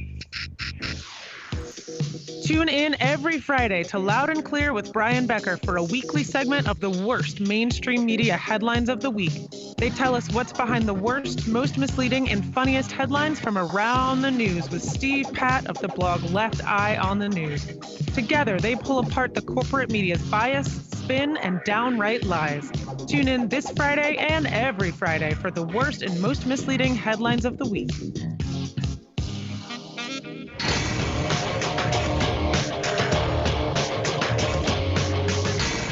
Fault Lines. And we're back. Fault Lines with Thomas and Stranahan. Again, we're taking calls this segment. Our last segment today, 202-521-1320. Wow, that was a fault line. That was a small little earthquake, seismic shock. That was here, a train definitely. wreck. Yes. Yeah, that was kind indeed of a train wreck. I've covered the voting rights thing before. I've even done articles on the voting rights stuff. And, in writing the articles on this stuff, what you find, and don't, take my word for it, you can look it up for yourself. It's not so much that voting fraud is impossible. That's not what it is. I don't think that's anybody's standard per se. My issue becomes, how many people are you willing to disenfranchise in order to try to say the voting thing? And often, in many respects, be it the voter ID laws, be it the interstate cross-check, these things were used to shave off certain people from the voting rolls while preserving other people. And I don't, the case in Pennsylvania, for example, with Mitt Romney, where the guy admitted, I think the guy's name was Terzelli or whatever, that the voting rights ID laws were going to be a way for Mitt Romney to win the presidential election against Obama. Or the stuff that was taking place in Texas, the moment that the voting rights ID, or the voting rights legislation, basically fell apart, and it was ripped apart by the Supreme Court. You had several states that implement new laws to try to make it difficult for certain people to vote. So that's not, that's not me making that up. That just kind of is what it is thing. My only point to him was how much is there really? And based on how much is there really, are you basically using your techniques in order to intimidate voters? And, I understand that's not necessarily the easiest question to say yay, especially if you've been putting a lot of your time and effort into that particular question. But I think it's a canard to say, how much voter fraud are you personally willing to accept in your system. There's no way to answer that question of like, yes, I'm willing to accept 4 people to commit voter fraud. That's nonsense. I don't know. I mean, the way it's a little bit of a difficult question to answer. My answer would have been something like 1 to 3%. I would have just framed it using a percentage basis, and that's completely uninformed. But that's just my gut feel, and I can come up with that pretty quick. I don't know. I wish we'd had that conversation, because then we would have gotten into the facts of it. You know what I mean? Then why it kind of got stuck there. Why 1 to 3%? I think that's an interesting number. I don't know. So like, because that seems so high to me. But yeah, that definitely seems high to me too. But here's the thing: is like, I guess the more nuanced answer would be something like a number equivalent to the number that you would lose if you in other words, if you're trying to investigate possible cases of voter fraud, and if you're trying to keep it very low, what you want is accuracy. You want all potential people. You want, if you imagine 2 lines coming together, where one of those lines is a slope that represents the number of people who have been successfully detected, and then the other line is the number of people who've been falsely detected. You want the first line to be as high as possible and the second line to be as low as possible. But if you're implementing any system, there's going to be a rounding error. So you just want the lowest number of each of those, I don't know if this makes sense. You want the lowest number of each of those lines. You want there to be the least discrepancy. Basically, it's the false positive versus false negative rate, where you want to successfully detect the most number of cases while rejecting the least number of cases. And sometimes if you have a diagnostic mechanism, that's the nuanced thing. But my gut feel for some reason was 1 to 3%. That's what I would have said. So, okay, I understand what you mean by that. I guess I look at this and think, I've argued before. I want as many people to vote as can possibly vote. Whether that Trump wins or whether somebody else wins. I just want it to be an honest, a fair appraisal of the voting system. I would prefer that a person, the moment that they're born in this country, that they get their voter ID, and the world is great, and they can vote in whatever the elections that they want. But that's not what we get. I mean, if you look at other countries, some of those countries get like 80% voting. The United States might get like 49%. And a lot of that has to do with the gaming of the system, that there are certain voters who you want to the polls and there are certain voters that you don't. And, our political system for the longest time has been get those voters that you want and try to keep those other voters away. That is unfortunate. I want a transparent voting system. I want people to be able to know when they go and make their vote that person is indeed the person who they voted for. And I don't necessarily think you need to get rid of a bunch of people out of the voting system in order to make that work. I think that's an insane premise. Look, how do you ensure that your vote is correct? And some of that has to do with being able to inspect the vote, meaning as people being able to kind of partition these things out, you could see it. Some of these have to do with knowing the machinery and the technology that you're using. Again, something that we often don't necessarily have. Being able to look behind the scenes in regards to how those things are tallying those votes, and even being able to check on the back end to ensure that the votes were tallied correctly. We don't have any of that stuff. So I'm not bothered or not even shocked by this notion that there may be something gamey about our voting system. No issue. The premise becomes, where does that bias lie? Does that bias lie in the sense of keeping certain people out of the voting system, or does it lie in the sense of having as many people as possible vote? It's clearly not in line with the side of allowing as many people as possible to vote.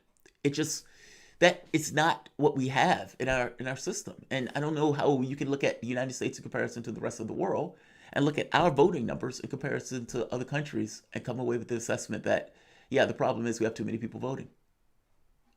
Yeah. Seems to be the opposite. Yeah, I mean, you want the number of people who are committing voter fraud to be roughly equal to the number of people who are left out of the voting system, and you want each of those numbers to be very low. And it's really just a point of getting each of those numbers as low as possible. And if you had like a dynamic, easily updated electronic system or something like that, I could see some middle ground. But then I don't know. That's another conversation. We have callers. We should go into Tarek in Georgia. Tarek, you're on the line. What's going on? Two-part question. For the voting part, I think that we could clear this up real easy. I think there could be something like with absolute voting, because if our government could handle giving away trillions of dollars to corporations and manage that, I think we could manage having a system where every American could go online to a page where everyone would see their vote with a maybe a transaction or ID number for that voter, and they can see that their vote, actually appear the way they actually vote, and have that to be the way we tally it. But when it comes, this question is for Trump, because in this Trump era, I feel like I'm always having, when in my family or when speaking with other black people as a black person myself, I'm always feeling like I'm having to defend a monster like Trump, because I'm having to tell everybody, people that, Democrats are monsters as well. So my case is, why don't we see more? Because I've come to the conclusion that I don't really see Trump as a worse or evil than Biden, because, as a black person, I'm affected by, Biden, with the not being able to file student debt like other debt, and with mass incarceration as a black man, it's just prevalent in our community.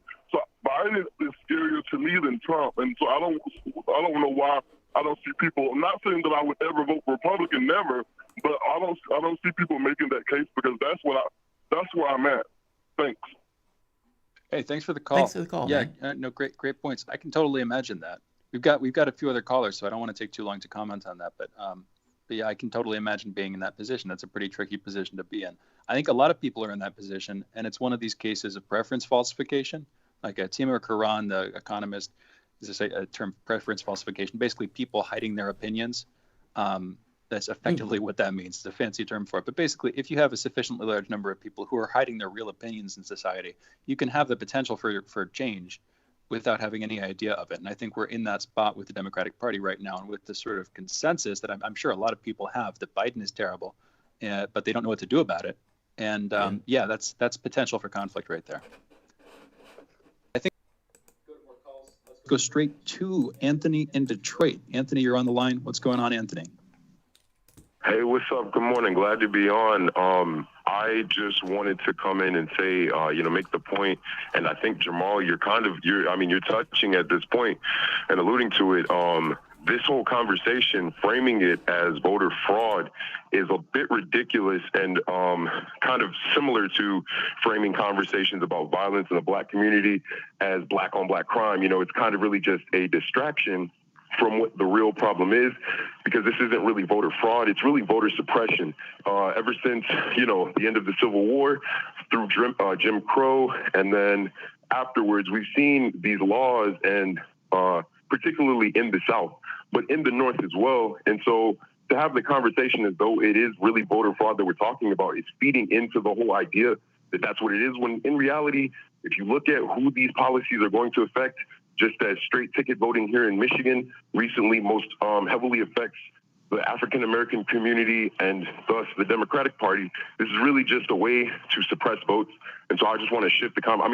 You guys are touching on it, but I just don't want to feed too much into the idea that this is actually about voter fraud. Thanks for the call, man. To make the point, Michigan officials declared in late November that Trump won the state's count by 10,704 votes, but a record 75,355 ballots were not counted. Same thing with Wisconsin, where you can say this is how many people were being disenfranchised versus the voter ID laws that were supposed to prevent the 2 cases or how many other cases of fraud. I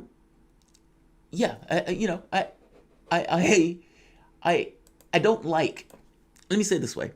When Al Gore was going against George Bush and Al Gore ends up losing that race, the Supreme Court ends up putting through a provision that basically gives the race to Gore. They didn't go through and have a recount, and despite them and having this kind of dodginess associated with the Florida vote tally in the first place, you still had this weird scenario where Al Gore gavels down all of these people who basically said they were being disenfranchised with their votes not counting. Now, how am I supposed to look at that? Now, Al Gore is supposed to be a Democrat. The Democrats in this case were screaming bloody murder that they were being cheated. Al Gore, the person who's running, gavelled down one African American after the next who kept saying their constituents weren't being covered, and they could not find one Democrat in the Senate to back them up on it. If we indeed want to ensure that the voting system is secure and whatnot, you should have stuff like this. Your system should be somewhat transparent. Your system should be somewhat obvious. And the notion that anybody or any group in your system works against those ends, I'm sorry, is problematic to me on such a democratic or fundamentally democratic level. We've got one more caller. I want to try this. We've got less than a minute until the end of the show, but Lamont in New Jersey, you've got like 20 seconds, man. But Lamont, you're on. What's going on? Okay, no, good. I have a couple points to make. I'll try to keep it really quick. Jamarl, let me just say, man, I think you're very extremely collected. Speaking to the last guest you guys had on there, you raised some excellent questions and you made some solid points. So good. I just wanted to ask you guys because Jamarl, I think to myself how you say. That we need to be concerned, especially the situation going on with the USPS and the Postmaster General that's there now. That's almost like that. Lamont, I'm sorry, man. We're cutting up too close to the end. I can tell this is going to be a longer conversation. Longer question we'll have time to answer. Please call back tomorrow with that. We'll be taking calls again. If you get up a little bit later, we'll be taking calls at 9:15 a.m. Eastern tomorrow, like we usually do. Be back then. For everybody else, thank you so much for listening to Fault Lines with Jamarl Thomas and Shane Stranahan. We will be back tomorrow. Hope you have a great Thursday.